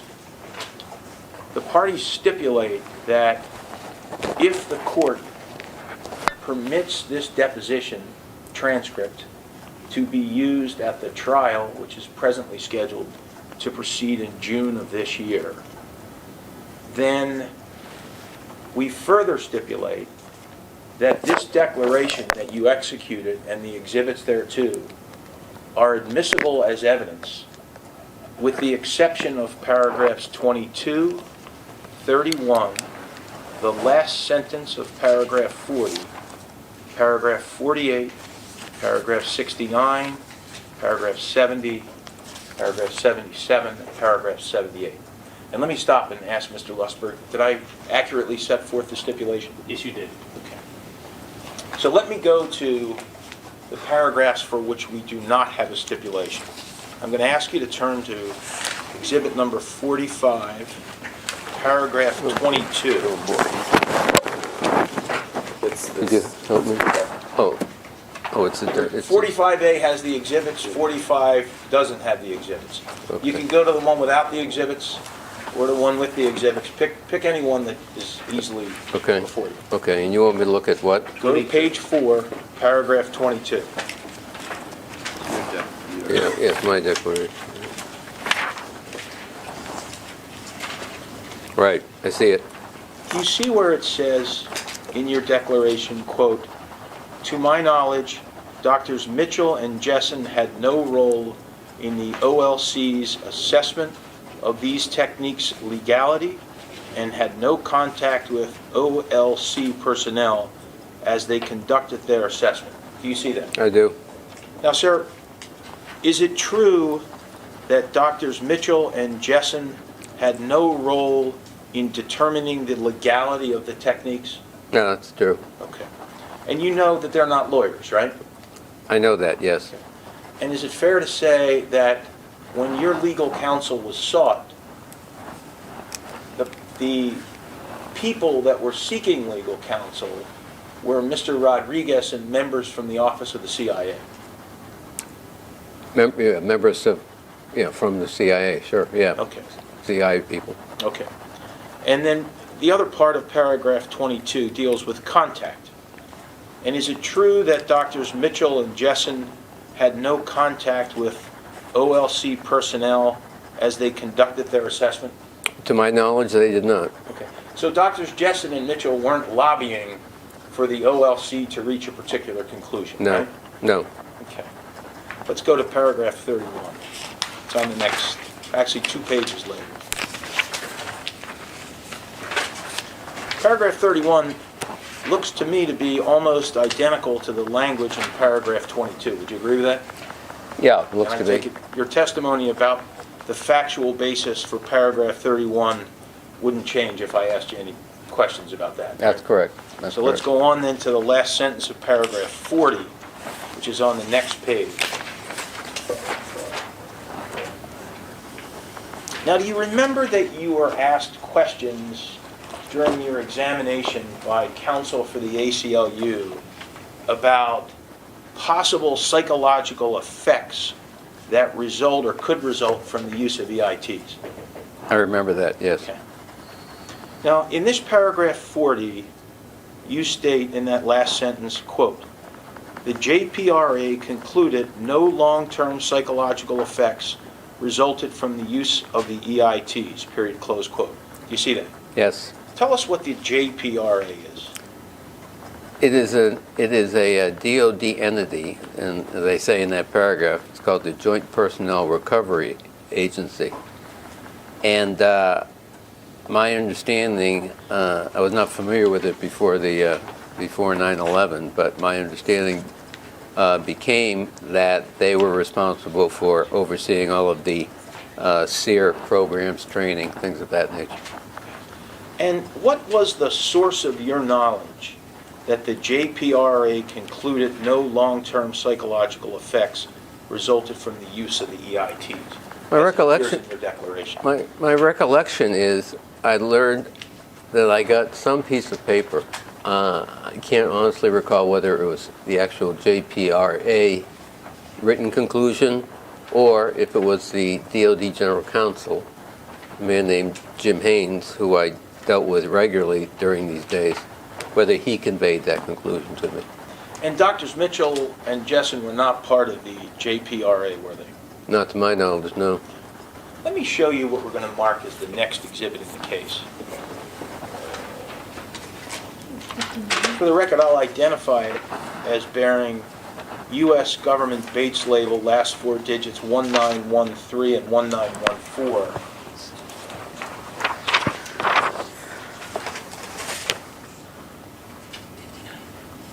And we'll mark this as exhibit number 59. Do you have 59 before you, sir? This is 59. It's the document? Yeah, I do. I You do. have it in your hands? Yes. Okay. I want to direct your attention, well, let's identify it for the record first. This appears to be a cable of some sort, does it not? It does. Okay.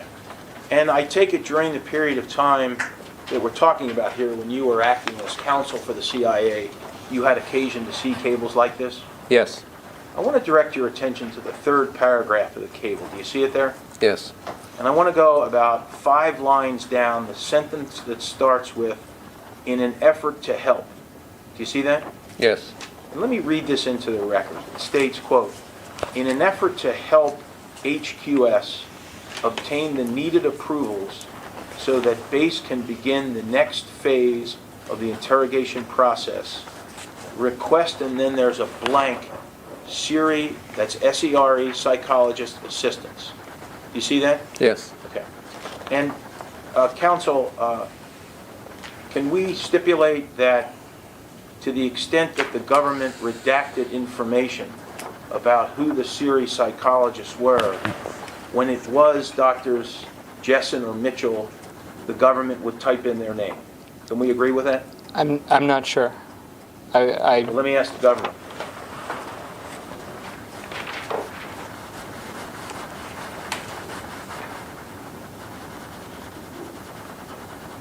On the record, I don't know what what's underneath the redaction. I'm not asking you that. Where?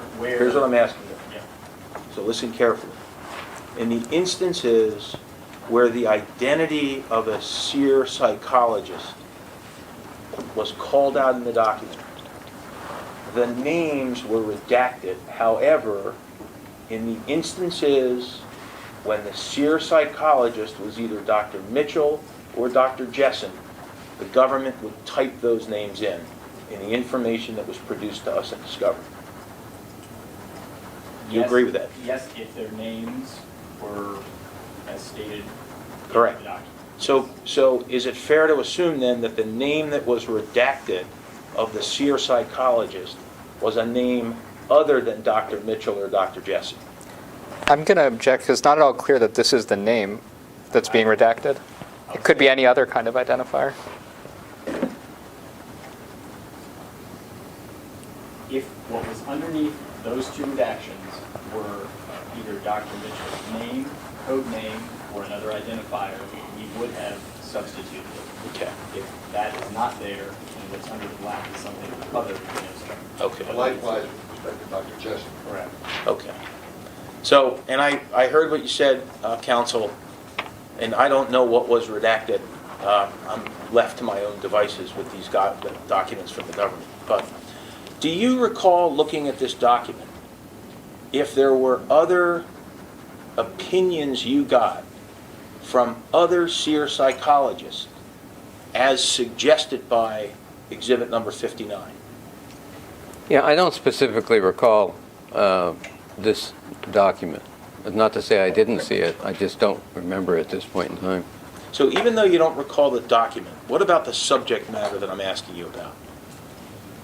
Do you recall if there were seer psychologists other than Mitchell and Jessen who provided opinions to the CIA relating to these enhanced interrogation techniques? No, to the best of my recollection, the only SEER psychologists I knew that were providing advice were Doctors Mitchell and Jessen.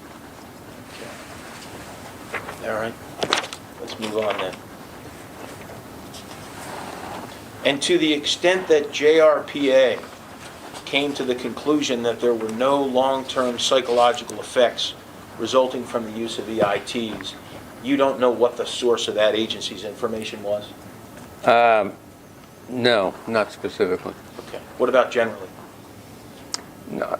You know, I did probably know at some point, I just can't remember now. Okay. Turn, if you would, to paragraph 48, which appears on the top of page 9 of your declaration, marked as exhibit number 45. Tell me when you're there. I'm there.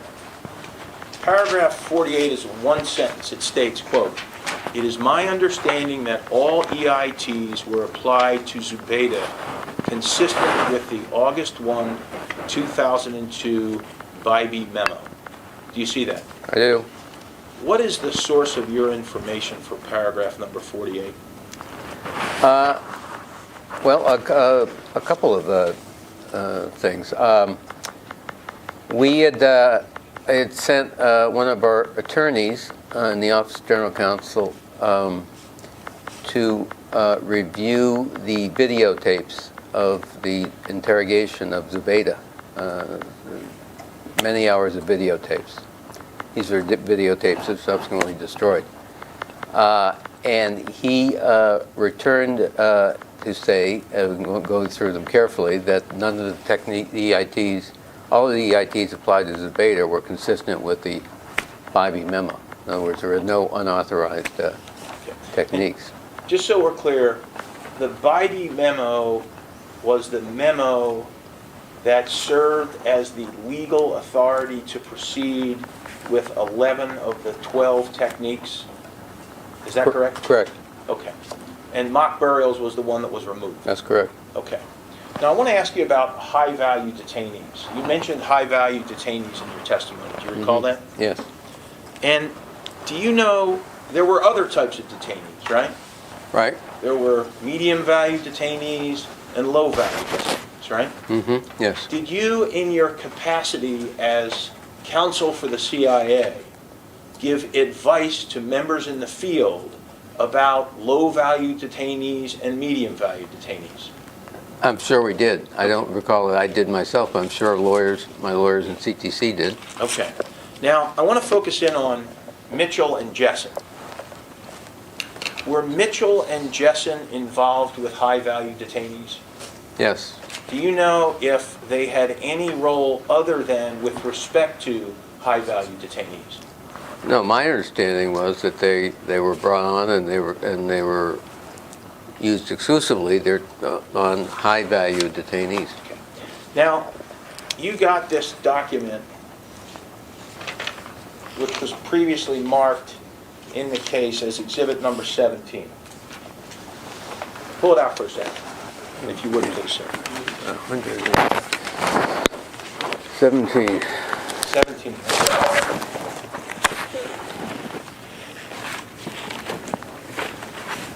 Maybe, Jim, if you could describe it, I could find It's it. the 12 techniques that is in the form of a cable, but it's a cut and paste of a memo that was put together by Dr. Mitchell. Exhibit C to the declaration. Okay, but it was marked during your testimony today as Exhibit 17, so Okay, I want to okay. be consistent. All right. Do you have it there? I've used the one as my exhibit. It starts Okay. Now, unclassified for public release. Okay. Yeah. Sometime in the summer of 2002, you were presented with this document, were you not? Yes. And can you fix an approximate date when you were presented with this document? It's hard to tell with the redactions whether I was presented with it. Just give me your best estimate. I was probably presented with it either right prior or right after August 1st. I see there's a reference to a July 8th, 2002 meeting, so it's sometime after that. But it was close. It was very near, I suspect, the time of the Bobby memo. So, Mr. Rizzo, Yes. Mr. Bennett is counting my minutes, and I see that he signaled to me that I have 27 minutes left. If you need to go over a little bit. You don't want to make that concession. All right, all right. Say that to a lawyer, you're ready a month. Let me just, Mr. Rizzo, stay with me on this. Okay. You were presented this memo in connection with Abu Zubaydah, correct? Yes. And Abu Zubaydah what was his category of detainee? He was a high-value detainee. And these 12 techniques were related to what kind of detainees? High-value detainees. And initially, when you first looked at them and you were asked to opine on the legality of them, it was solely for Abu Zubaydah, isn't that right? That's correct. And then I think you testified that you went to the Justice Department because you wanted to get an opinion from the Justice Department to protect people within the CIA about the legality of these, right? Yes, yes. And you ultimately got that Bybee memo, right? I did. And then thereafter, these techniques were expanded to be used on other high-value detainees. Is that correct? Correct. During the period of time that you were at the CIA and acting as counsel, were these techniques that are set forth in Exhibit number 17 ever expanded to be used on any detainees other than high-value detainees? No. Okay. I should note, the number 12 was a mock burial. Yeah, and that was eliminated. Yeah. Okay, and I think that's on the record. Now, I want to go to Exhibit number 38. Okay, here we go. And I want to talk about process. Okay? What is 38? 38 lays out the roadmap for if we're going to use enhanced interrogation techniques and other standard techniques. This is what the CIA wants everybody to do out in the field. You have that exhibit before you? I'm looking. Was this the January 03? Yeah. Yes. Yeah. Okay, And thank you. Okay, I have that. Okay. And you're familiar with this document? Yes. And the reason you're familiar with it is in your capacity as counsel for the CIA during the time in question? Yes. Mr. Rizzo, I want to just make a couple of points here. The first I want to talk about is architect. You, I think in your book, said you're the legal architect of the enhanced interrogation program? I think Okay. that's, yeah. Can you tell me what you meant by that? Well, I was certainly the primary lawyer at CIA in the position of leadership. Frankly, the only lawyer who was involved in the program from its inception to its conclusion 7 years later. So let me ask you, when you went to the Justice Department to get their view on the legality of these enhanced interrogation techniques, if they would have said no, they're illegal, what would you have done? Well, I said, thank you very much, and that would have been the end of that. We So wouldn't who was be the sitting here. architect then, them or you? Well, I would see, I think I refer to myself as the CIA's legal architect. Okay. Obviously, the Justice Department is the ultimate legal arbiter. Okay. Now I want to talk about your understanding of process. By January of 2003, obviously there were procedures that were now in writing as embodied in Exhibit number 38. Is that right? Correct. Were these procedures actually being followed prior to the preparation of Exhibit number 38? Yes. Okay. Yes. But someone made the decision to memorialize them in a document. Yes, that's correct. Who made that decision? I believe actually it was made by January 2003. We did have a new general counsel, Mr. Mueller. Okay. I believe, to give him credit, he was the one, he had arrived shortly before that in November. He said we should get all of this, get the existing procedures down in writing. I see. So it wasn't Dr. Mitchell who made this decision? No. I see. So let's go to the second page of exhibit number 38. Do you see where it talks about permissible interrogation techniques? Right. And it says, quote, unless otherwise approved by headquarters, CIA officer and other personnel acting on behalf of CIA may use only permissible interrogation techniques. Do you see that? Yes. Was Dr. Mitchell part of this approval process? The approval process Where for it the... says, unless otherwise approved by headquarters, CIA officers, or other personnel acting on behalf of the CIA. Well, actually, I misread that. But let me start again. Unless otherwise approved by headquarters, CIA officers and other personnel acting on behalf of the CIA may use only permissible interrogation techniques. Do you see that? I do. So headquarters had to approve the techniques, right? That's correct. Okay. Dr. Mitchell didn't approve the techniques, right? No. Dr. Jessen didn't approve the techniques. No. Right? No. Okay. And then if you read on, it says what the permissible techniques are. You see that? I see that. Now, who decided what the standard techniques were that were permissible within the meaning of this memo? Well, CTC did. Headquarters did, right? Headquarters, CTC, correct. Right. Not Dr. Mitchell, right? No, CTC. Yeah. Right. Okay, when you say CTC, you mean the people that were responsible for running the day-to-day affairs of the Counterterrorism Center, right? Staff officers in the Counterterrorism Center, And so the record is crystal clear, not Dr. Mitchell, right? correct. And not Dr. Jessen. That's correct. Okay. And then, if you look at the standard techniques, there are a series of them called out.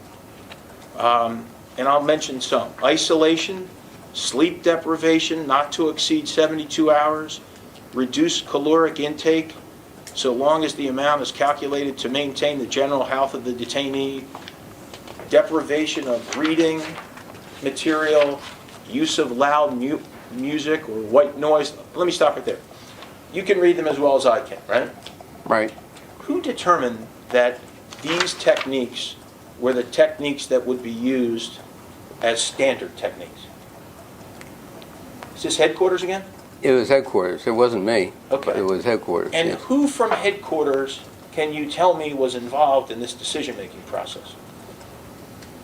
Well, again, it would be CTC officers and management. Not Dr. Mitchell, correct?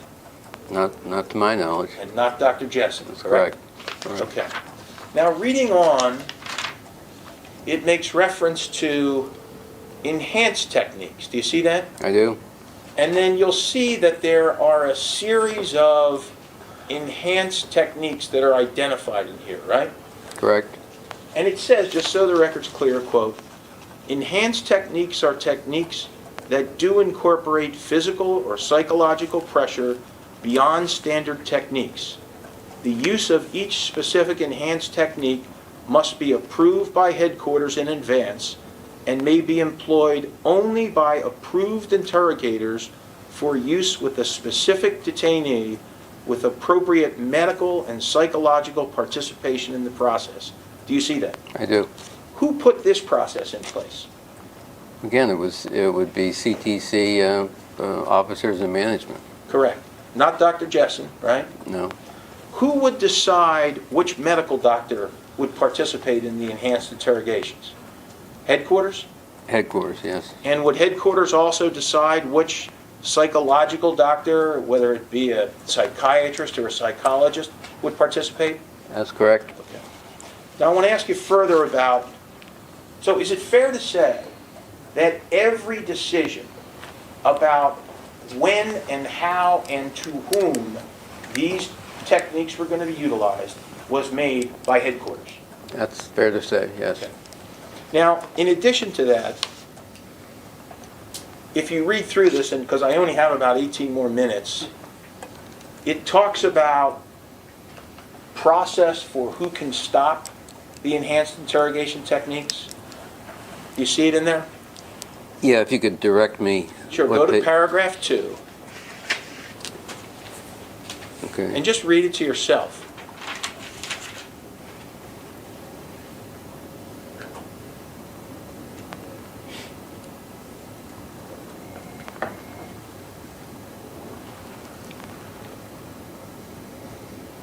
Have you read it?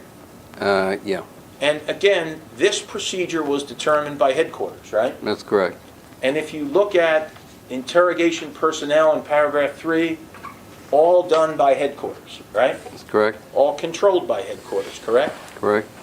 And then if you look at, finally, item number 4 and 5, 5 dealing with record keeping and 4 dealing with approvals required, all again directed and orchestrated by headquarters, right? Correct. So in fairness, was it your understanding that if enhanced interrogation techniques were to be used, 1, they would be done only on a high-value detainee? Correct. 2, they would be done only after headquarters decided which of the 11 techniques were to be used, on which day, for how many times? Is that correct? That's correct. And to the extent that the people out in the field, even if they wanted to stop doing the enhanced interrogation techniques, if headquarters directed that they continue, headquarters expected that direction to be followed. That's correct. And it was always that way during the period of time, 2002, whenever this started, right up through the end of 2004, correct? To the end of 2004, yes. Okay. In fairness, Oh, stop the in fairness. Yeah, stop the... It's true that Doctors Mitchell and Jessen weren't the architect of this program at all, were they? No, it was CTC. It was an agency program, a CTC program. The agency directed every facet of it along the way, isn't that right? Yes. Okay. And those 12 techniques that are embodied in the memo that was cut and pasted from Mitchell, marked as exhibit number 17, do you know how long those techniques have been around? You mean at the agency, or? Do you know if waterboarding was used during World War II? Apparently some forms of it were, yes. Okay. Do you know if these other techniques have been around for decades? I understand a number of them have been, yes. Okay. Do you know which ones weren't? No. Okay. Go back to exhibit number 45. There's a couple of other paragraphs I just want to clean up. What's 45 again? Yes. Of his declaration? Yes, sir. That's 45. Thank you, Mr. Bennett. I'm working this clock hard. I want to report to you. I appreciate it very much. Paragraph 69 appears on page 12.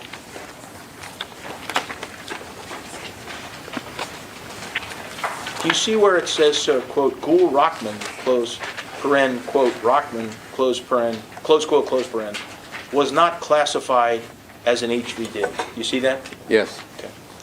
By way of background, Mr. Rockman died while in captivity in a black cell, right? At Cobalt, yes. Okay. And are you aware that his estate is a plaintiff in this action? I guess I know that, yeah. Okay. And is it correct that after Rockman died, you became knowledgeable about the facts and circumstances relating to Rockman's captivity because of the death? Yes. And in the course of learning about those facts and circumstances, is that when you learned that he was not a high-value detainee? Yes. And is that the basis for the factual allegation that appears in paragraph 69? Yes. And would the same be true with respect to paragraph 70, which states, quote, Rockman was not part of the EIT program, close quote? That's correct. Okay. You learned that as a result of the inquiry that was done by you and others resulting from Rockman's death?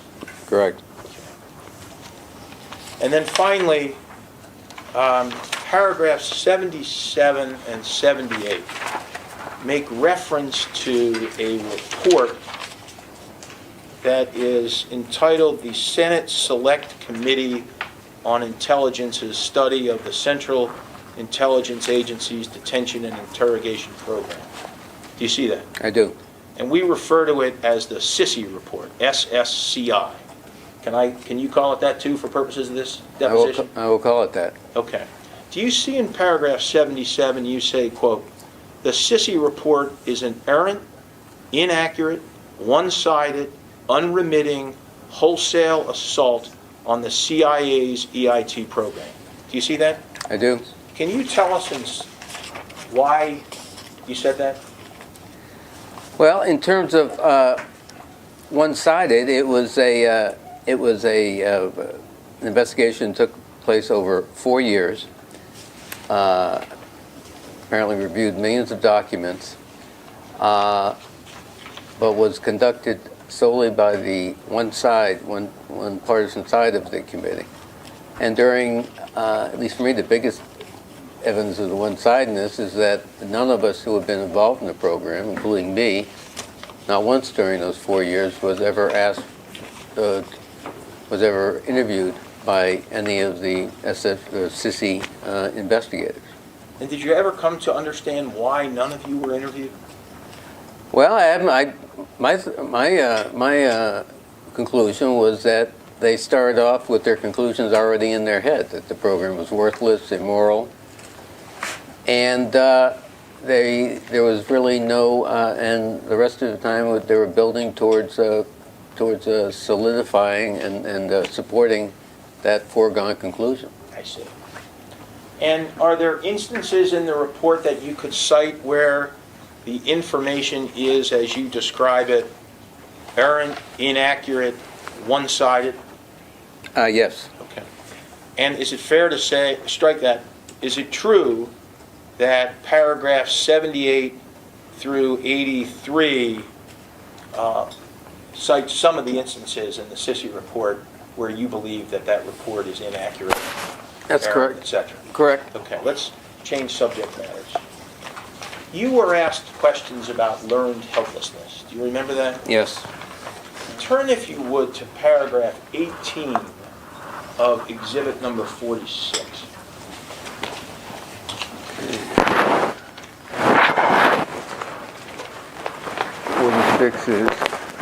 Here it is, yeah. Okay. Yeah, it's the same document. I'm sorry, I said 46, I meant 45. Forgive me. Oh, my Yeah, declaration. your declaration. Okay. All right. I'm looking at what paragraph? Paragraph 18, which appears on page 4.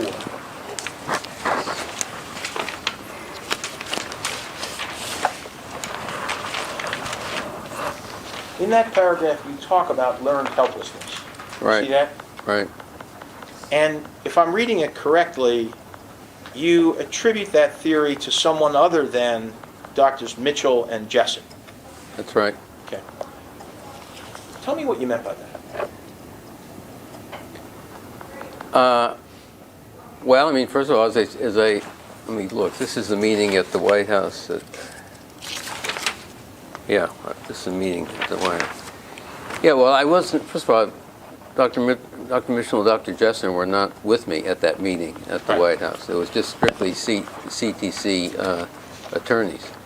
And my recollection is that they, as I say here, outlined the theory of learned helplessness and named a psychologist whose name escapes me, but who I'm certain is neither Dr. Mitchell nor Dr. Jessen. Okay. And do you remember what you were told about that theory by that doctor whose name you can't remember? Well, as I said earlier, my layman's understanding is that when a detainee reaches the point of self-recognition, that further resistance to questioning for further prevarication is useless, and that therefore he becomes compliant. Turn, if you would, to what's been marked previously as Exhibit 44. 44. Yes.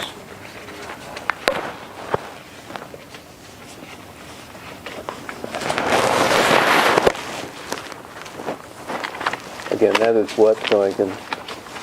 It is it's a document that Mr. Warden redacted so much of that it's impossible for me to say what it is. Maybe he could be kind enough to tell us.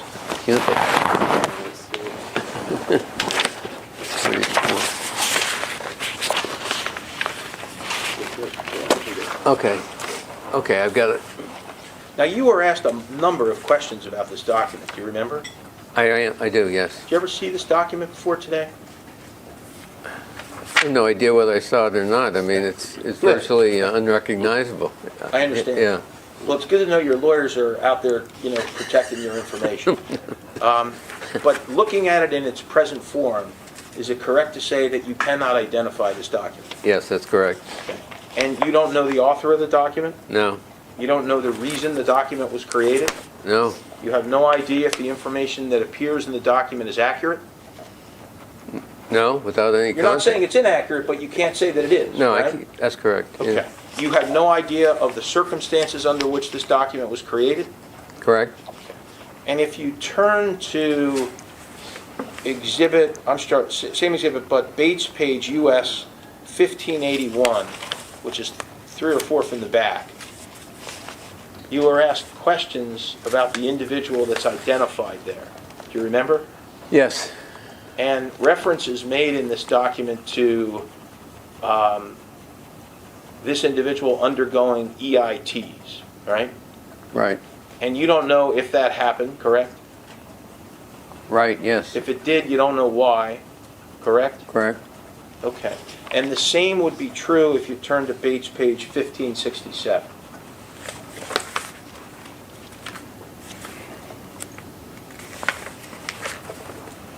Yes, Okay. same. But let me ask you this, because you may have alluded to this earlier in your testimony. During the course of your participation in these black sites and these various forms of detainees, did you learn from time to time that there were instances where people at black sites holding low or medium value detainees were using enhanced interrogation techniques without authorization and without following the procedure that had been laid out by the CIA? Yes, that came to my attention. That happened from time to time. Okay. And were those, the people who did that, they were the people responsible for running the black sites? Or running the prisons that they're, Cobalt, and as I can't said identify earlier, them I by consider Yeah. my vernacular black sites were the places where the EITs Okay. took place. So these were prisons where medium value and low value detainees were kept. Correct. And there were instances where EITs were applied to these detainees, but in direct violation of CIA orders. Yeah, certainly unauthorized techniques, yes. And isn't it true that Dr. Mitchell and Dr. Jessen had absolutely nothing to do with that? Not as far as I know. Okay. Did you ever come across any evidence that they even knew about these actions being done, these unauthorized actions? I don't recall ever hearing that. Okay. 3 minutes left on the disc. Turn, if you would, to what was previously marked as exhibit number 35.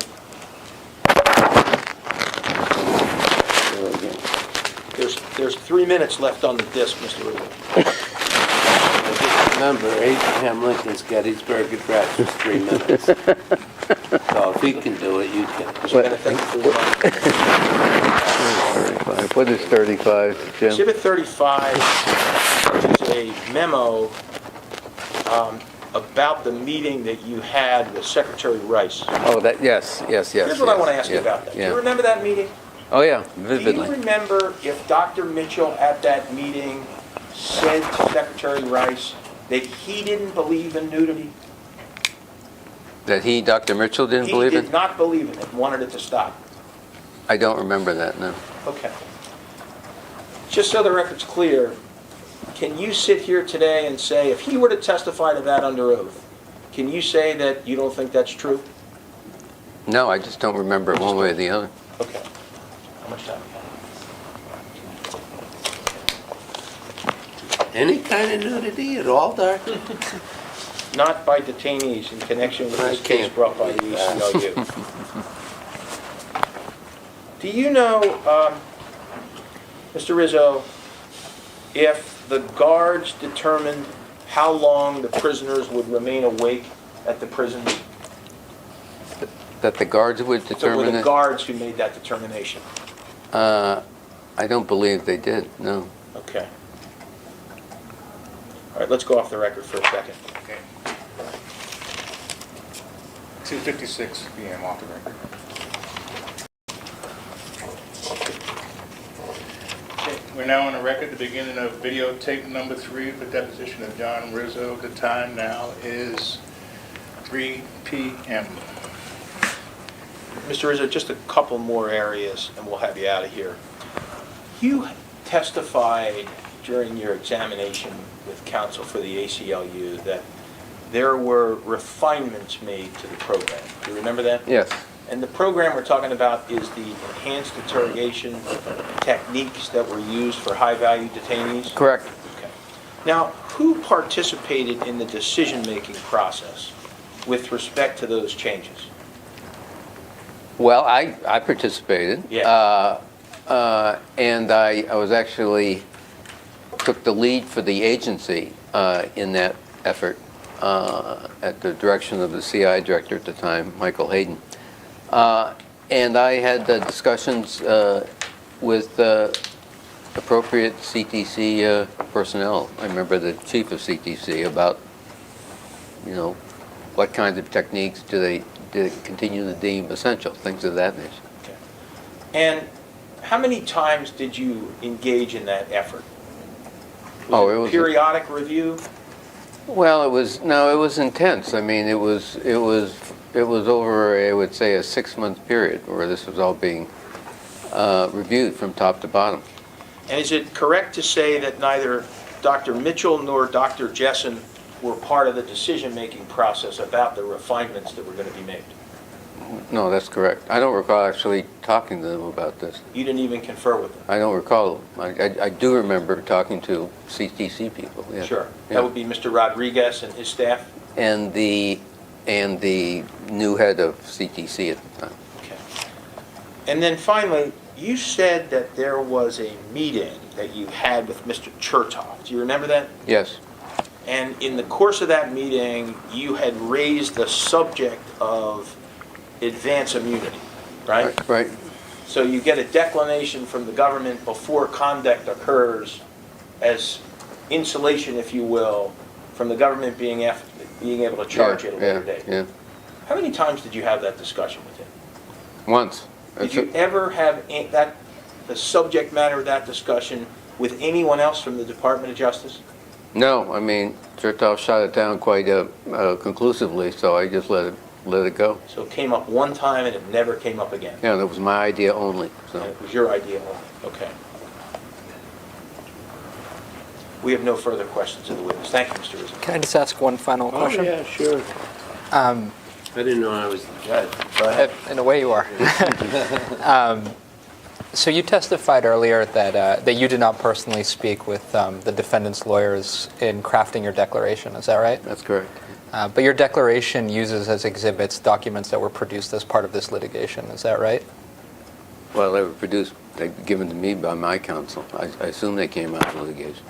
And do you have any knowledge of whether Dr. Mitchell and Dr. Jessen's lawyers were part of the process of crafting your declaration, even if you didn't speak with them personally? No.